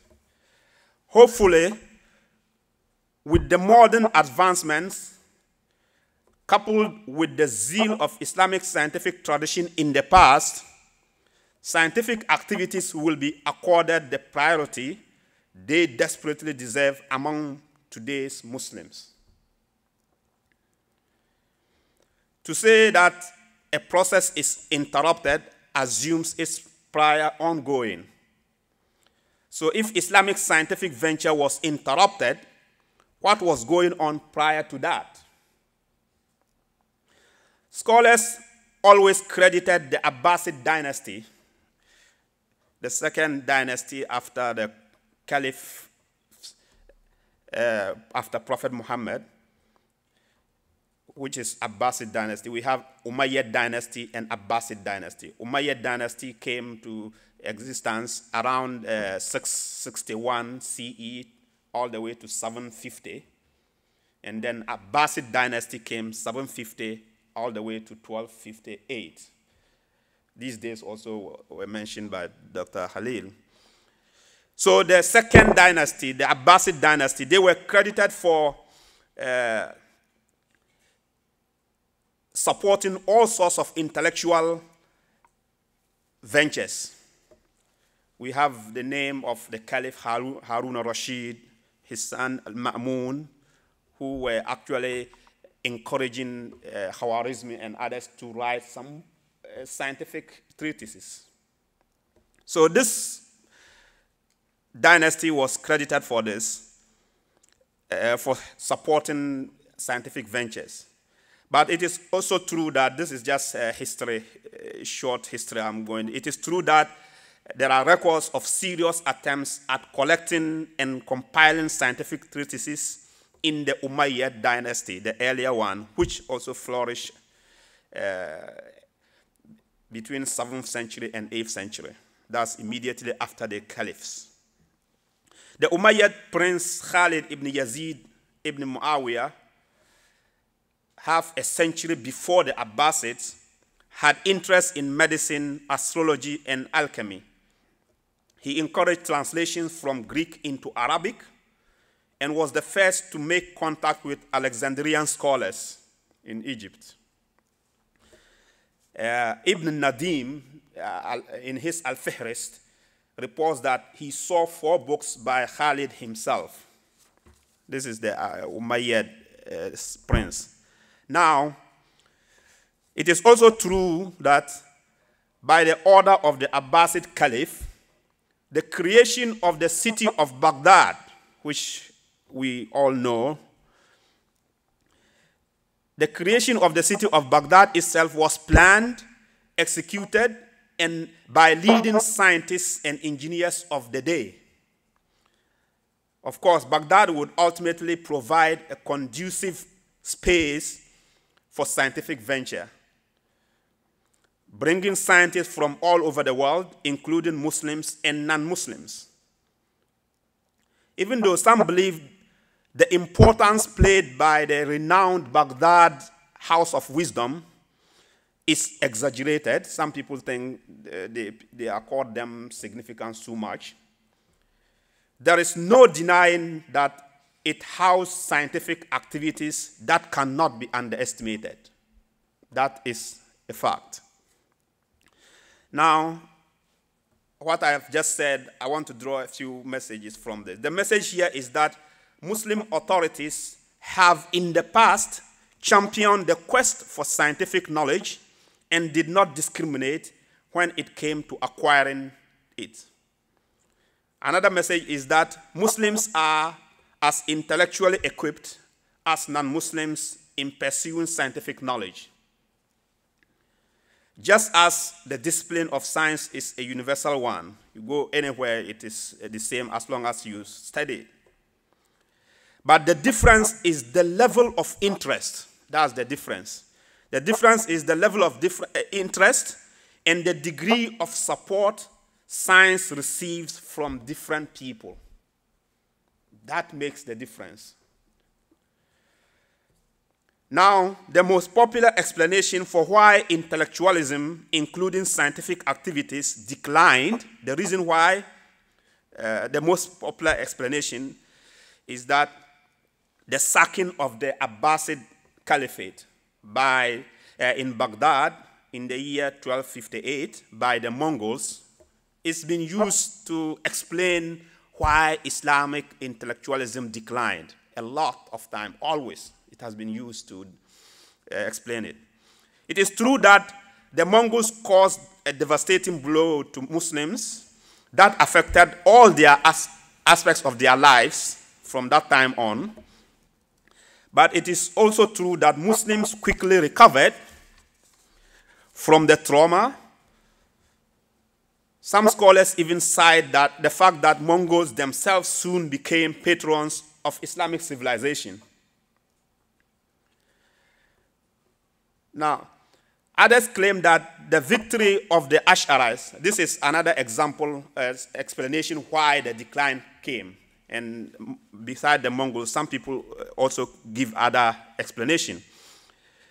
Others claim that the victory of the Ash'ari theological school over the Mu'tazili school, these are theological schools. The Ash'ari were more into scripture and less in rationale and intellect, and Mu'tazila were more into rationale. And we saw that in the end, even though Al-Ma'mun was a Mu'tazili himself and championed this, in the end, the Ash'ari conservatives won over the Mu'tazila. And therefore, some scholars actually pinpoint that as a beginning of Islamic decline, or they use it as an example of why Muslims are backward. And actually, 2 years ago, a scholar came out writing this book, and this was his main thesis.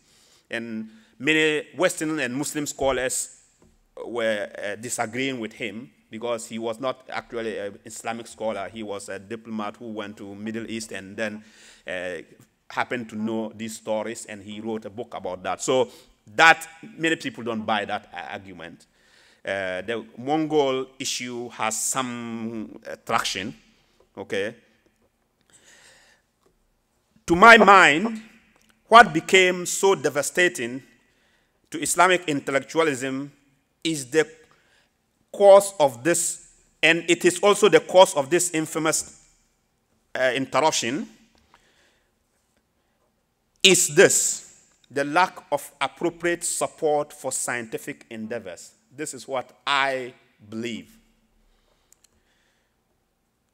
We see this trend ushered in by the Mongols, naturally by the war, of course, and exacerbated during the subsequent empires, and has become even worse during colonialism and its aftermath.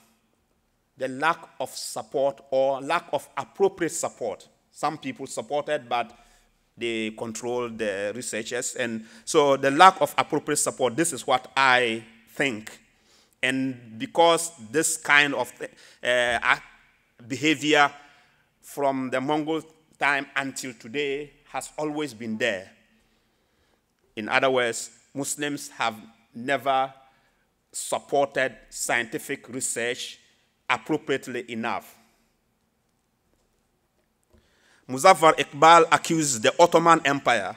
Dr. Khalid mentioned them again. He actually accuses them, he accuses the Safavid Empire, he accused the Indian Timurid Empire for not supporting scientific activities vigorously enough as the Abbasid did.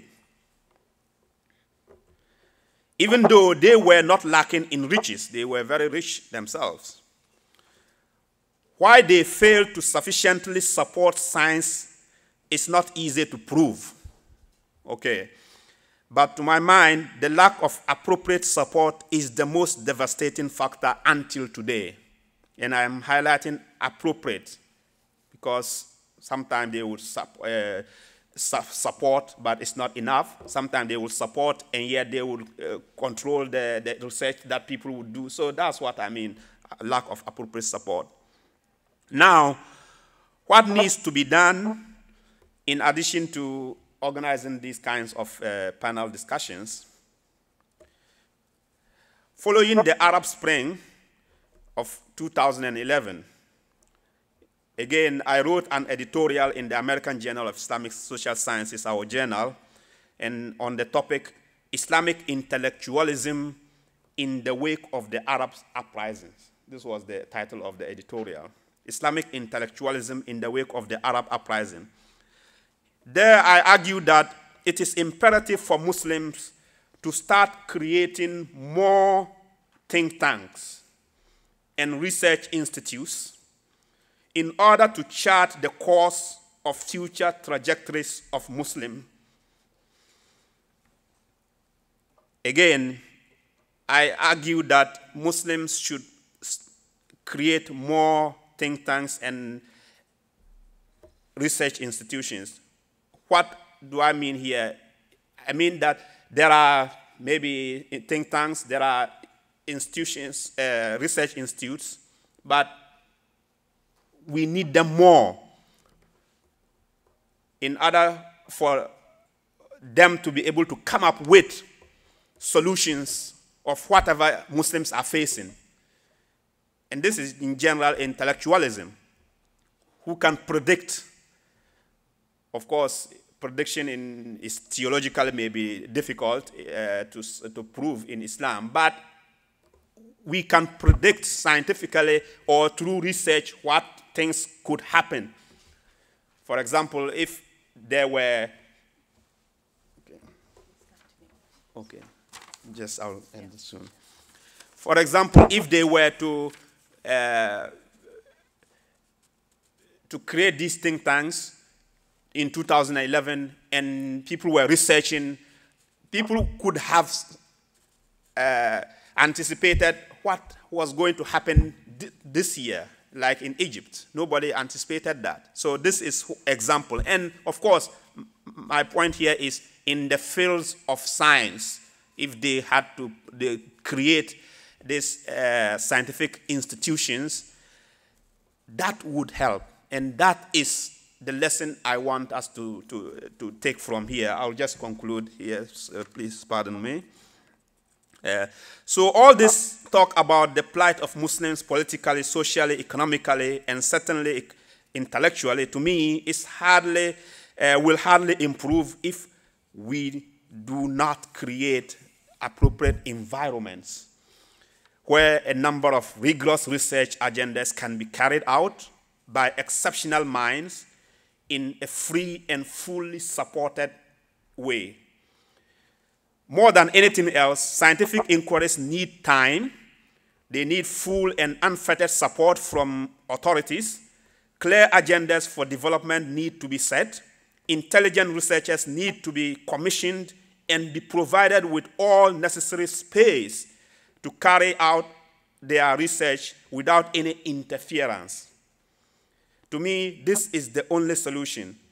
Without these research institutions set up in Muslim countries and in universities, with the latitude, freedom, and support, the dreams of Muslims to catch up with the West will remain dreams. I thank you very much for listening.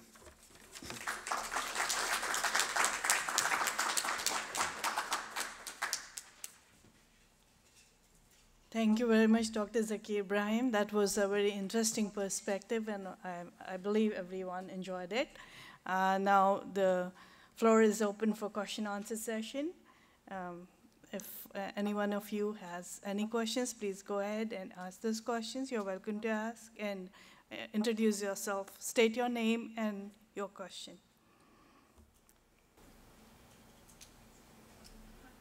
you know. Is it okay if I stay sitting? We're recording it, so we'd like it, it has to be on a microphone in order to be. Okay. Look on the bright side, you'll be on Templeton Foundation tapes.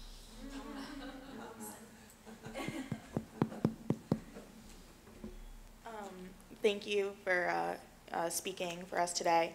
I was wondering, Dr. Khalil, I was wondering if you agreed with what Dr. Zaki just stated about the time frame of when this rupture between science and Islam happened. You mentioned some of those parallel ideas, and I know you also mentioned Napoleon coming and invading Egypt. I'm wondering if you see that as maybe an extension of that idea, or if you agree, disagree. Okay, thank you. During my talk, I mentioned the term institutionalization that started at the beginning of the Ottoman Empire. So I agree totally with Zaki. But there is something that Dr. Jalise mentioned, which was that reflected the full onset of the disease of recidivism. But it has started long before, because once Muslims started studying this thing we call theology, they started interpreting stuff. And he pointed out that, for example, Al-Ghazali was criticizing Ibn Sina. The fact of that is true. But look at their eras, they were not contemporaries. Ibn Sina had come from the 9th century, the 8th or 9th century. Ghazali was writing in the 12th century.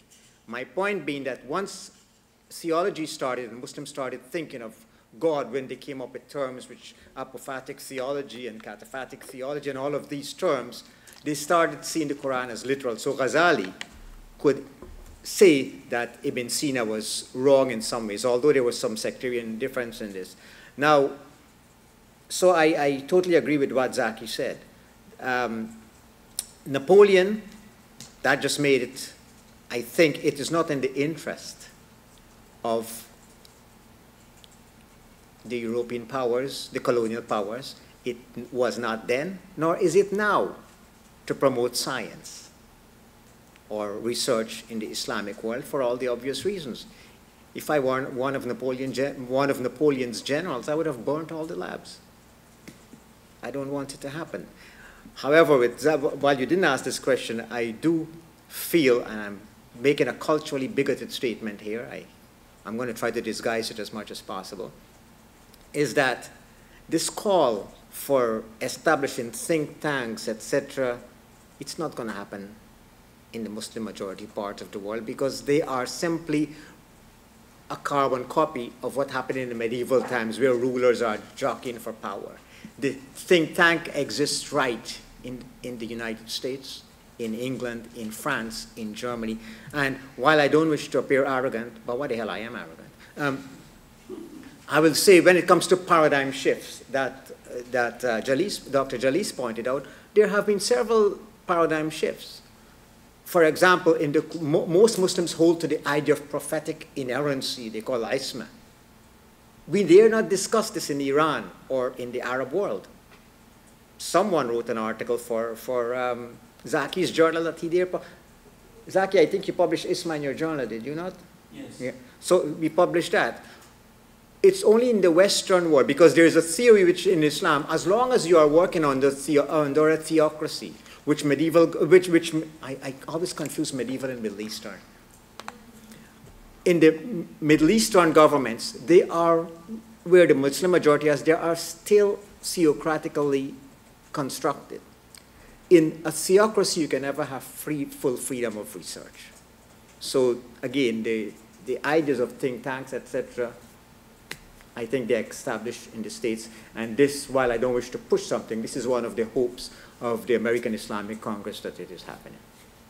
Thank you. May I just add something? Because of the time, after the next point I was going to make very quickly had to do with what he just said. If I could just read 1-2 lines. I said whether or not Muslims can ultimately come around to support research centers enough to gain this past glory and help their societies depends on the leaders. But given the current atmosphere in the Muslim nations, I say optimism may just be a delusion. As I said earlier, Muslims are as intelligent as any people. No group of people has a monopoly to creativity. But the problem for Muslims is the lack of vision at the leadership level and the lack of sacrifice from the leaders for their people. So I wasn't also optimistic about that. You're right. Julius for president. No, I just, but I just want to highlight, Zaki, that I don't think it's a leadership issue only, because I think that, and that's maybe the core message that I wanted to convey, if you foster science, you foster skepticism. And I think that it's not in the interest, not just of the leaders, but it's not in the interest of anybody who has a very traditionalist view of religion to foster skepticism. So I think we won't have think tanks in societies that oppose skepticism and change, whether the leaders want it or whether the public that is happy maybe with a traditional view wants it. So I think science always comes hand in hand with major skepticism. So that's, I think I just wanted to highlight that. But, very good. But I also think, well, the way I conceive of think tanks as intellectual entities, if they produce this knowledge and put them out there, whether the leaders or some of the individual people don't like it, there would come a generation who would appreciate it. That is what I conceive of. This, Thank you very much for sharing your views. Yeah. Any other question? Please. Oh. I think the lady, the last, yes, Yeah, she wants to ask a question. Hi, my name is Erin Bleck, and I have a question. This is a theory I've been thinking about for some time, and this is a perfect opportunity. Al-Ghazali many times mentions, illustrates ways that he stratifies intellectual classes, and he uses those to define that. One in particular is he uses Ayat al-Kursi to talk about everything from the most simplistic, almost pastoral understanding of religious, all the way up to completely sublime, metaphorical, mystical ways, and all of the different strata in between. Do you think it's possible that we are even able to have this kind of debate today as a result of something of a democratization of intellectual classes, where this kind of question would have been dismissed altogether as too fundamental or rural or uneducated or unsophisticated in Al-Ghazali's time or any of these more times of high literary adab that we have today, where there's almost a little red schoolhouse environment where everybody's ideas and opinions are thrown in together in more or less of an equal environment. Okay. Dr. Khalil, would you like to address that? I'll venture. This is why Al-Ghazali, as I mentioned in my talk, this is why Al-Ghazali, As-Suyuti, and Abu Fadl al-Mursi were the three classical scholars who presented the Quran as having this maximalist view, that it speaks of everything. Because by the time he came, Al-Ghazali being the first of them, as I said, he died in the year 1111, he wanted to take this, what Halivni calls a maximalistic approach. So for him, yes, the Quran speaks of everything. The Quran has this verse in it. We have not left out anything from this book. And so how do you read that as a medieval thinker? We have not left out anything of this book, and if God only speaks the truth from these two premises, then the Quran has to contain everything. The difficulty with Ghazali is that he was way ahead of his time and way ahead of the times of many Muslims of now. So he could see the Quran and its limitations and see everything in it. I don't know if that answers your question in some way. I think if Ghazali were living among some Muslim communities today, he would be excommunicated or killed because of his heretical views regarding science.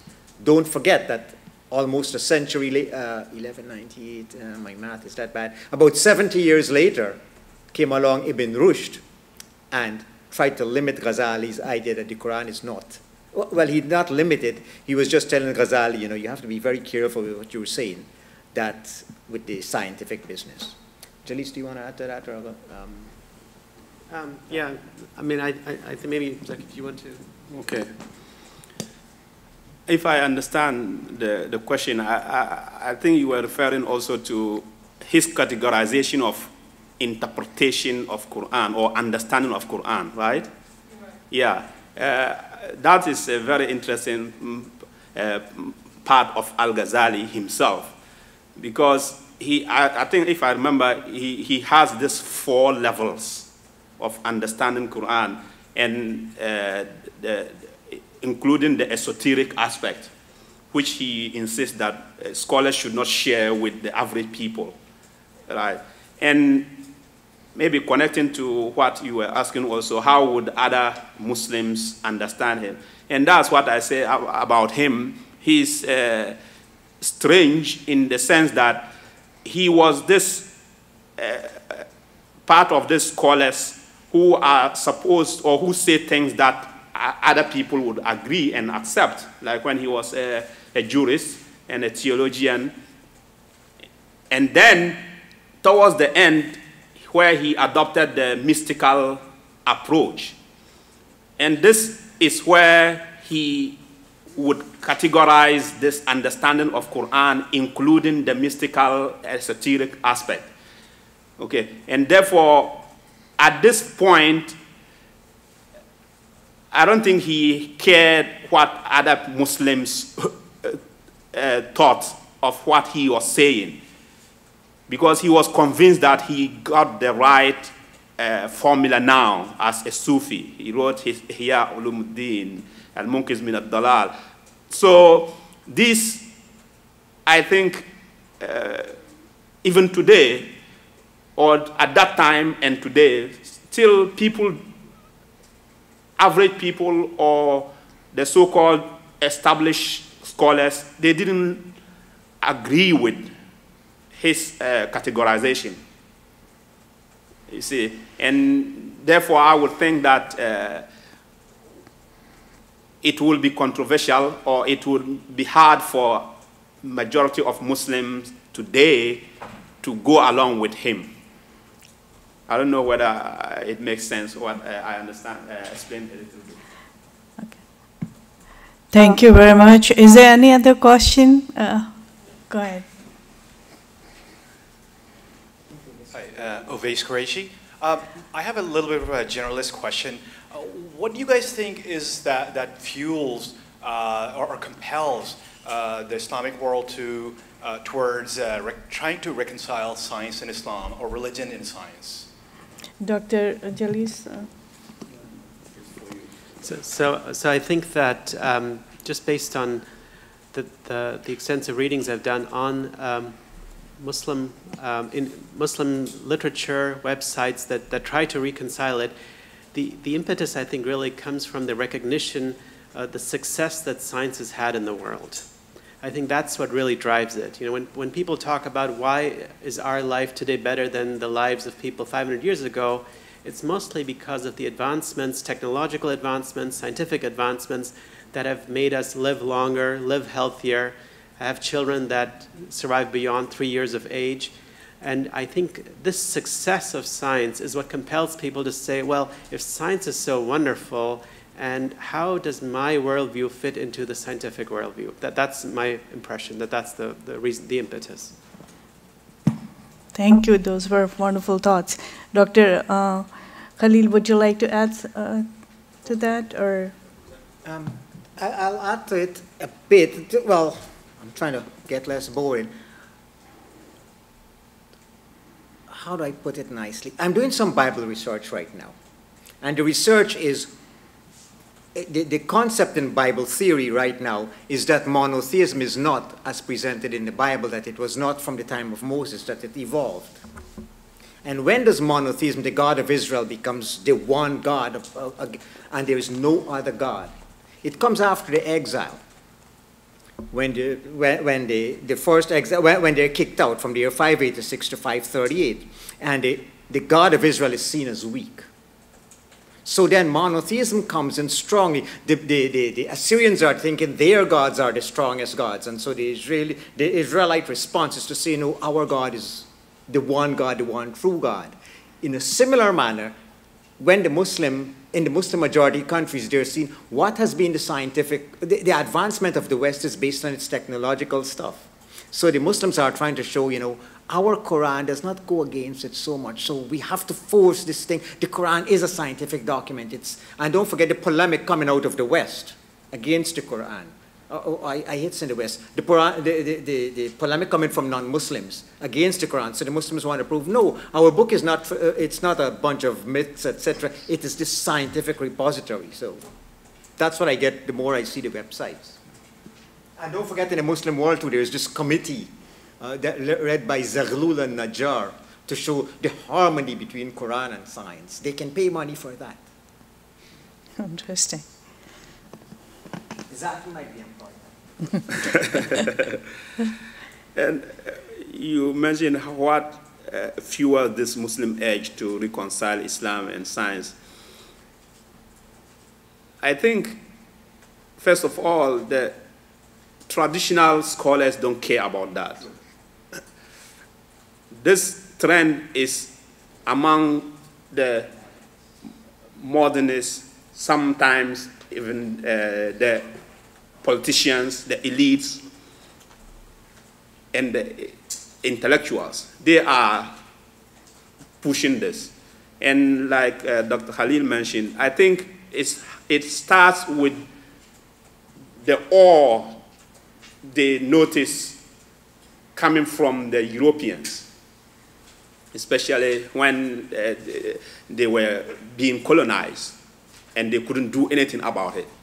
They overpowered them with military might, which was a result of the technology from the science they had.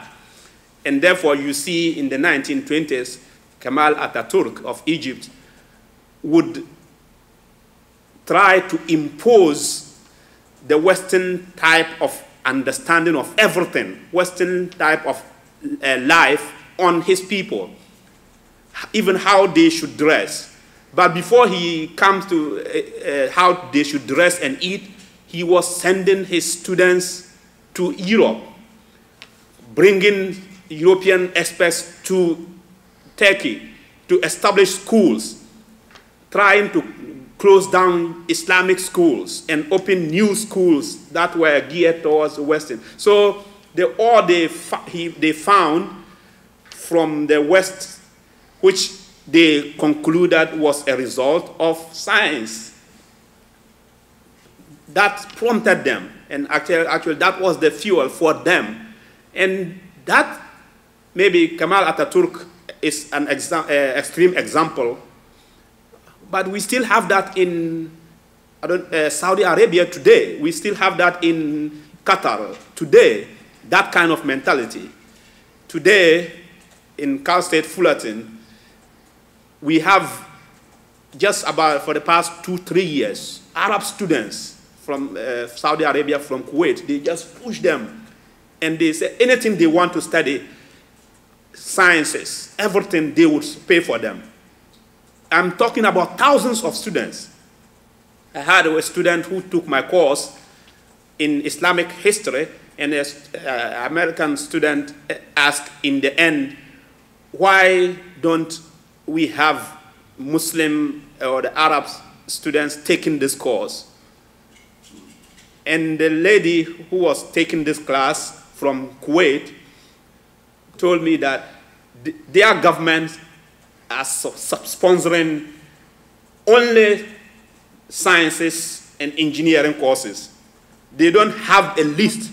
In the list that they sponsor, there's no Islamic studies or religious studies there. Yeah. So that's an interesting perspective, I think. So that is the current understanding from the Middle East, Saudi Arabia, Kuwait, and this is a life example. So what is behind that? They want to be able to compete in the few decades to come. Yeah. And I think that is a very important fuel for them. Thank you very much. Any other questions? Yes, please. Yes. My name is Loma Sharma, and first of all, let me ask my colleagues here to render a salute to you guys. Wonderful job. Appreciate the knowledge and the depth and the width that you've presented tonight. Science has always been at odds with religion. In fact, not long ago, if you believe the earth was not flat, you're a bad boy. So my thinking, however, is when I came here tonight, I thought it would be more of a discussion on science and religion, not essentially restricted to Islam. However, it was very interesting and I learned a lot.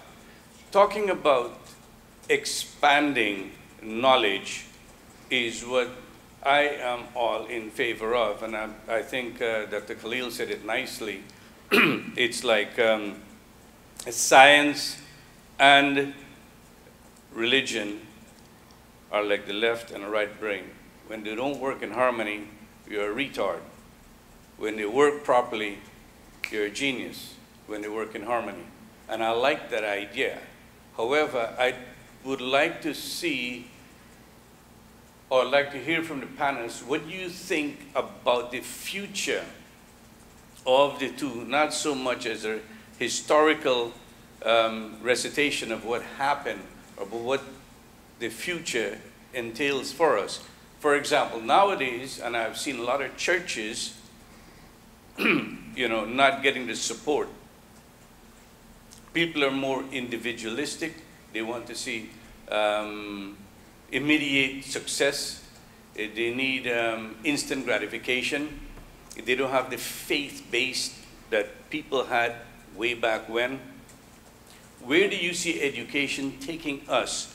Not necessarily as from an Islamic point of view, because I don't think one religion owns the science. It should be shared among humanity. And no religion should have, or no society or race should have domination over the knowledge of the world. Where do you guys see this going in the future as far as education, encouraging our children to proceed forward, and where does the gap narrow or widen with religion and science? Thank you. Thank you. A very relevant question. Dr. Khalil, would you please address that? We found that after the Scopes trial, after the establishment of fundamentalism, as those who founded the society called themselves the fundamentalist Christians, there was a digging in among the religious group because they saw their Bible being, as they said, pushed aside. And so they dug in stronger, setting up this thing. And in the Muslim world, we have the same thing. In India now, we've seen the same thing among the Hindus. And we find some Jews are doing the same thing, digging in. So instead of coming to some sort of harmony, we're getting two clearly delineated positions fighting against each other. And I'll come back to Dr. Delise talking about something called paradigm shift. That paradigm shift only happens in the academic world for the most part. Because among the professors or scholars of religion, you have two groups now. You have what you call the confessional groups. Those are those who teach in seminaries, etc. And then you have those who teach at places like Northridge. Is it Northridge? Northridge. Where do you teach, man? Oh, Fullerton.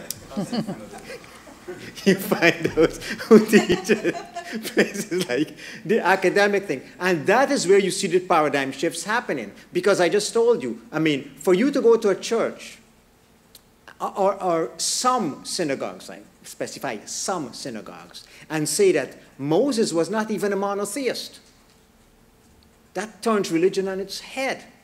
But the fact of the matter is that all the archaeological evidence we have found so far contradicts the concept that Moses was a monotheist. So that turns religion on its head. You find the people in the universities are willing to accept it. I, as a Muslim, can deal with that situation, even though my Quran puts Moses as being the one who was given this monotheistic advice at Sinai. How does that impact religion in general? Christians have a problem with it too. Those people, and this is where, again, coming back to what Jalise was saying, although they seem separate, the method of inquiry, etc., there's some sort of harmony come in between. And people working in a university can test things, to use Karl Popper's idea, testability and falsifiability. We can examine things and understand history in a more, shall we say, objective fashion than as presented through creed. So where is it? Your question is, where is it leading? I think it's going to take a while, because both sides are now so firmly dug in that when I dare not go to some mosques and say what I say. And I'm not that particular. What was the word you used earlier? Dysfunction or retarded. Oh, yeah. My mom thought I was retarded, but I can't go to some mosque now and say what I say, because they're saying, oh, he's too futuristic. He's trying to destroy Islam. It's a problem we have. So where is it going to lead? Thank you, Dr. It's going to be a conflict that goes on for a long time. That's my view. Yeah, I think there is a lot of polarity between science and religion. Like the two, like currently we view it as two opposite poles, and we feel as if there's no meeting ground between science and religion. Dr. Jalise Rahman, would you like to share your views on that? Yes, so I agree with Khalil that I think that I don't see any harmony developing in the near future. I think, if anything, there's going to be more discordance between religion and science, because the different sides are digging in. I think on the whole, if you look at, for example, the recent Pew Religious Survey of the United States, atheists are growing, agnostics are growing, the so-called nuns, no religious affiliation, those are growing. So I think in the United States, religion will become less and less relevant for the day-to-day life. Back home in Germany, we have many churches closing down because people just don't go to church anymore. So I think the conflict will get better, or there'll be less conflict because less people will be interested in religion. But those who remain religious will dig in even more, because they'll have the siege mentality and will be even more likely to attack science or be opposed to science.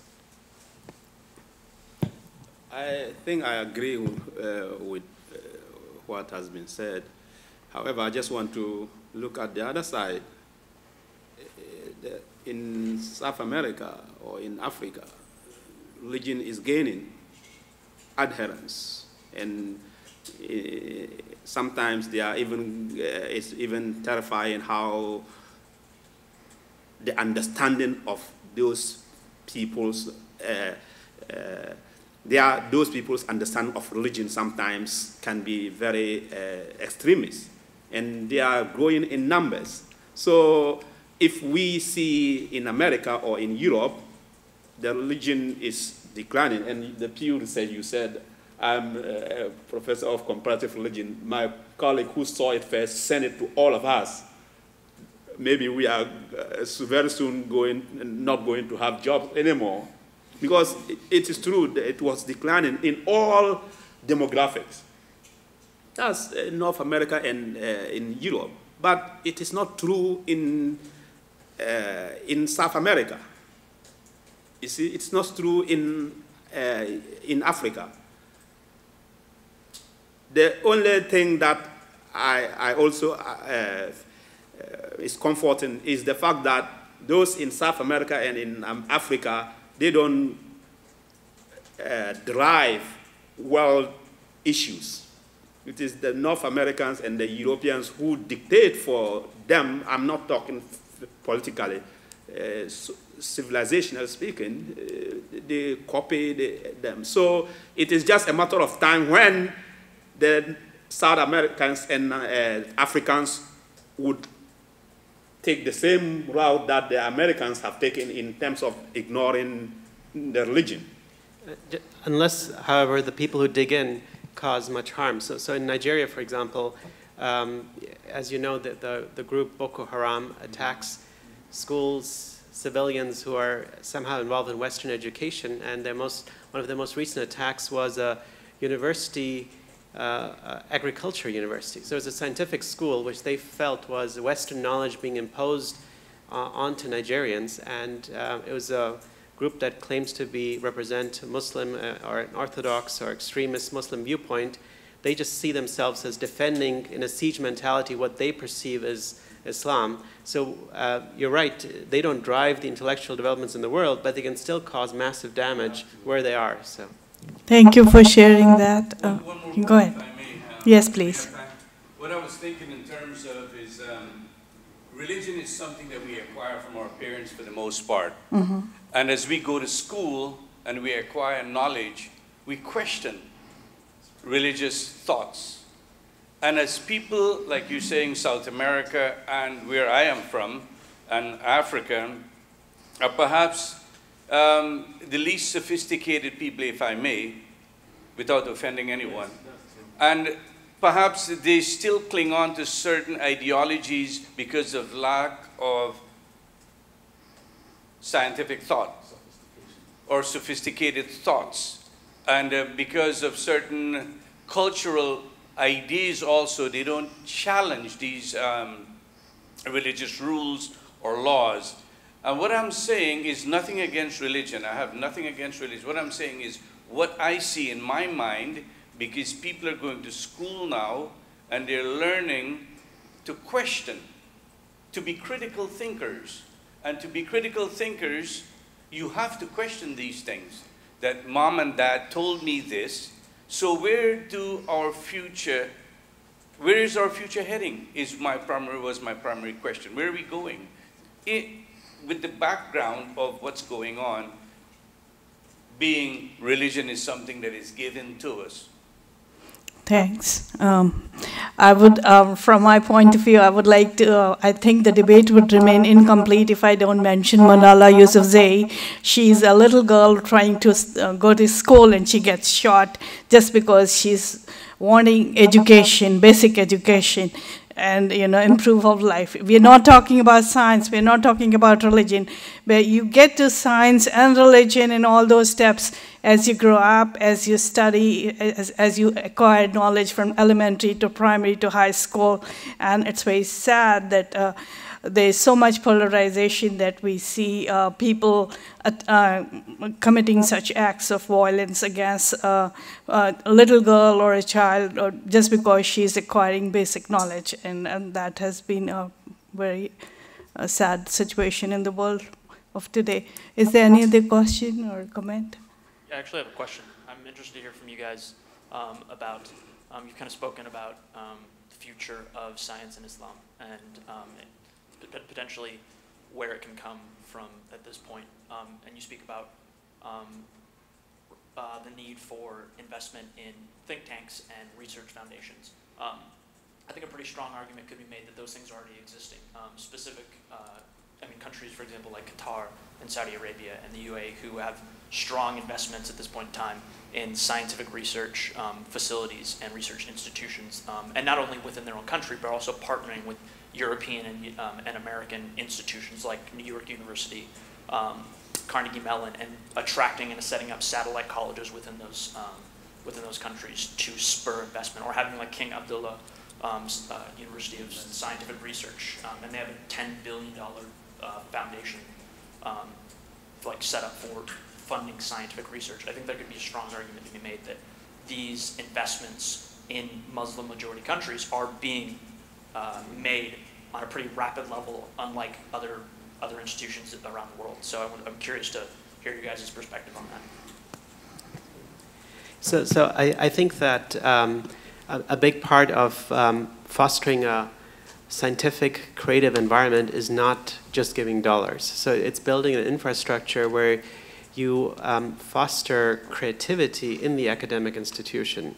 If you look at the universities which produce the most Nobel laureates, and UC Berkeley is actually one of those universities which has some of the most Nobel laureates of all state universities in the United States, but also whether it's universities in Europe or Israel or the United States, states which have Nobel laureates, they have an environment where you're allowed to freely question authority, exchange creative ideas.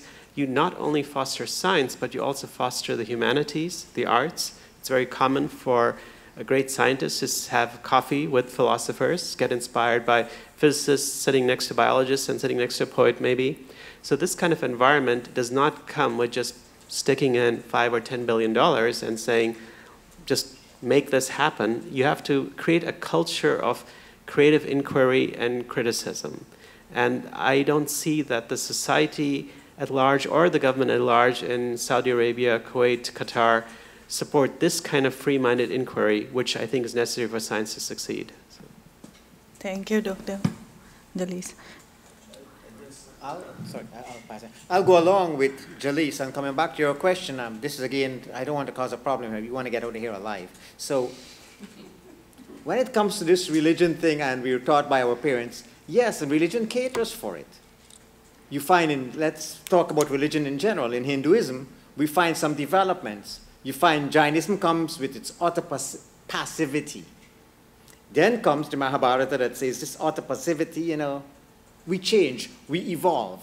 As different situations come along, religions come and changes. You find in Judaism, we take Judaism as this one monolith construct, and you find there have been so many Judaisms, each changing through the centuries as time changes to conflict with something else. Nowadays we have humanist Judaism, which is something that the 19th century Jew would have, what the hell are you talking about? And in Islam, the problem in Islam is because it still is going through that process of institutionalization, not allowing for the Muslim majority countries, since Islam, whether we like it or not, while it is an abstract, the fact of the matter is that Islam identifies with certain countries, run by certain governments, that might have all the billions of dollars in the world, but any thinker that comes along that has some progressive thought, he might not wake up to find his head attached to his body. I mean, I can't put it any other nicer way. This is why I'm going to pass this over to Zaki before I put my foot in my mouth. Now we can separate politics from all of this. Yeah, I think you are right. I was going to give some examples of that, especially the King Abdullah University. And again, he created this university. They brought experts from all over the world, and they are giving them a lot of money, and they are giving students scholarships. That is also true, but it's also true that the kind of students or researchers who are there, they work under certain parameters that may not encourage the questioning or the freedom. And that is where the problem is. I was going to mention a few research centers that may be found in Muslim nations actually lack adequate support. Not, of course, the King Abdullah University. But when there is support, manipulations and dictatorship get in the way of conducting real research most of the time. And when in Qatar, where they went and established this Carnegie Mellon and Columbia University, they all have campuses there. They are there for money. And also those students who are sent there, they want to get the degrees and go and have their own reputation, not the research orientation that I was calling for or I was talking about. You see, they have those universities there because they may not have easier way coming to America to study, so they took the university there for them. The countries themselves actually built the structures and then invited them and they charge their students and they pay. But we know that these students are coming there in order to get Columbia University degree, or they are coming there to get Harvard degree. And that is not the purpose of what the research institutions should be. You see, in order for them to be effective and to make leaps in scientific findings, They should be able to do the research on their own and with all the freedom and latitude available. And this is where it would be useful. So I think, I believe it is still necessary for the kind of appropriate think tanks or research centers to be created, not the type of what we are having now. Thank you very much, Dr. Zaki Ibrahim. Is there any other question or comment? Please go ahead. Yeah, that was something that I'd forgotten to mention in my previous question. So one of the things Iskandar mentioned is the structure. Providing King Abdullah's the scientific university is one example, but Carnegie Mellon, MIT, Georgetown, Texas A&M have all established satellite campuses with these universities. And I think there is definitely one aspect to argue that students are attracted to these to garner these university degrees, and then it provides them a better opportunity to end up in the United States or Europe, which to me it sounds like is a larger issue of flight of human capital versus versus structures of the universities, because these governments and these countries are reaching out specifically to institutions that are liberal, progressive-minded, and foster some of Fulbright scholars and some of the most strong academic minds in our society. So would you say that it's more versus more of a flight of human capital versus what I mentioned before? Because it seems as though reaching out to these liberal progressive institutions would actually help to be able to foster that basic drive for independent research and independent study that can help push forward the interaction between science and Islam. So I think it's the human capital, that's just one aspect of it. But I just want to, I think, maybe emphasize that when people think of scientists, the image in the media that's often portrayed is scientists just sit in their lab in their lab coats and just somehow dream up experiments. But scientists are usually are humans. They have a very important life outside the laboratory, which is crucial. And if there is flight of human capital, it's in part because that life outside the laboratory isn't there to support their creative endeavors. So, for example, when I write manuscripts, scientific manuscripts, it's very important for me to take breaks and listen to German punk music. I don't have that maybe in Qatar, right? And I think that that's something which is often ignored. People talk about the NIH funding dropping here for the research, and we'll have this huge exodus of American scientists going to all these other countries like China or the Middle East, which are offering huge startup packages. So far in our department, nobody has left, because they do not feel, and I've talked to a lot of researchers who have lost their grants here and said, you're being offered, one colleague was being offered, I think, $2 million to start up a new lab in Shanghai, but they're worried about the freedom of their intellectual freedom in Shanghai or in Dubai. And that's something, so just remember, scientists are first and foremost humans, which need all the human freedoms. They want to be able to drive wherever they want, listen to whatever they want, and not worry about how their haircut looks or whether they're chewing gum or not. So. Thanks. That's a very relevant point. Freedom for everyone is very much important, and more so for scientists to bring out independent thought and research. Any other question or comments? Go ahead, ma'am.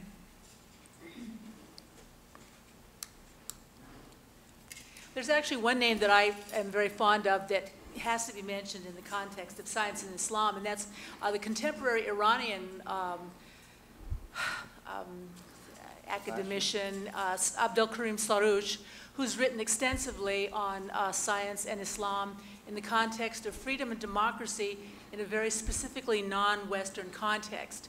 And this is from someone who in his younger years was one of the founding architects of the Islamic Revolution, who has made a profound transition in a very interesting way from those days. And I was just wondering if there were any other people who were doing interesting new models and not just trying to reconcile two clearly established things, science and Islam, but finding new ways and interesting, creative, multidimensional ways for those to to come to new places? Would you like to address that, Dr. Khalil? I'm pretending I didn't hear the question because I can't come up with a name. Pass. There are certain names, but to be honest, they're unknown or they're in hiding right now. I mean, there was Nasser Abu Zaid and he recently died. In the Arab world, any name that would be known would be a target. So I can't think of anyone off the top of my head.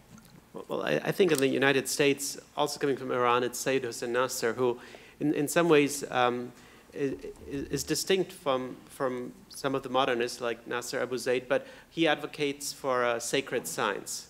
So he says that there shouldn't, he uses this term sacred science, and he says there's no dichotomy, but Muslims should maybe reconsider pursuing a sacred science where there isn't a dichotomy.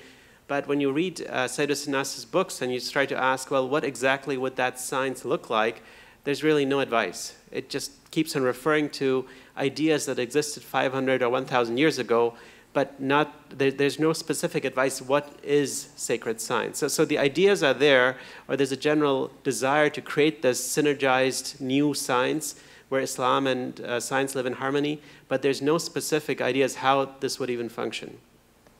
I think I'll pass. All right, I think that's, is there any other question, just in case someone is still thinking of asking a question, the last chance to ask a question.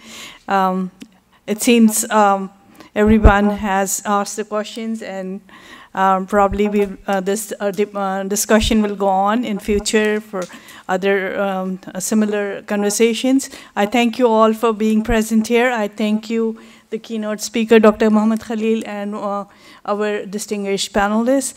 It was a pleasure to moderate this event, and thank you very much. Good night.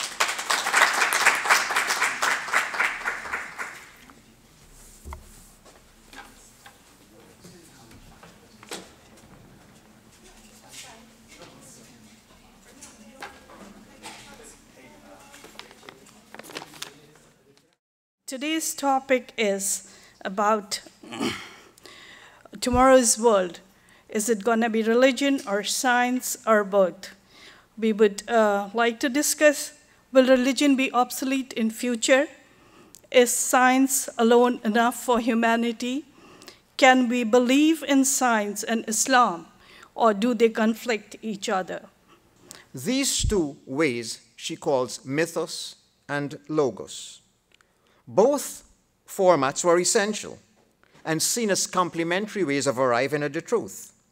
Mythos was not concerned with the practical aspects of life so much, but gave meaning nonetheless to life. The mythos of a society provided people with a context that made sense of their day-to-day life, directing their attention to the eternal and what happens after death, etc. People are more individualistic. They want to see immediate success. They need instant gratification. They don't have the faith-based that people had way back when. Where do you see education taking us? Not necessarily as from an Islamic point of view, because I don't think one religion owns the science. It should be shared among humanity. And no religion should have, or no society or race should have domination over the knowledge of the world. Where do you guys see this going in the future as far as education, encouraging our children to proceed forward, and where does the gap narrow or widen with religion and science? Thank you. I think if anything, there's going to be more discordance between religion and science because the different sides are digging in. I think on the whole, if you look at, for example, the recent Pew Religious Survey of the United States, atheists are growing, agnostics are growing, the so-called nones, none, no religious no affiliation, those are growing. So I think in the United States, religion will become less and less relevant for the day-to-day life. Back home in Germany, we have many churches closing down because people just don't go to church anymore. So I think the conflict will get better, or there'll be less conflict because less people will be interested in religion. But those who remain religious will dig in even more because they'll have the siege mentality and will be even more likely to attack science or be opposed to science.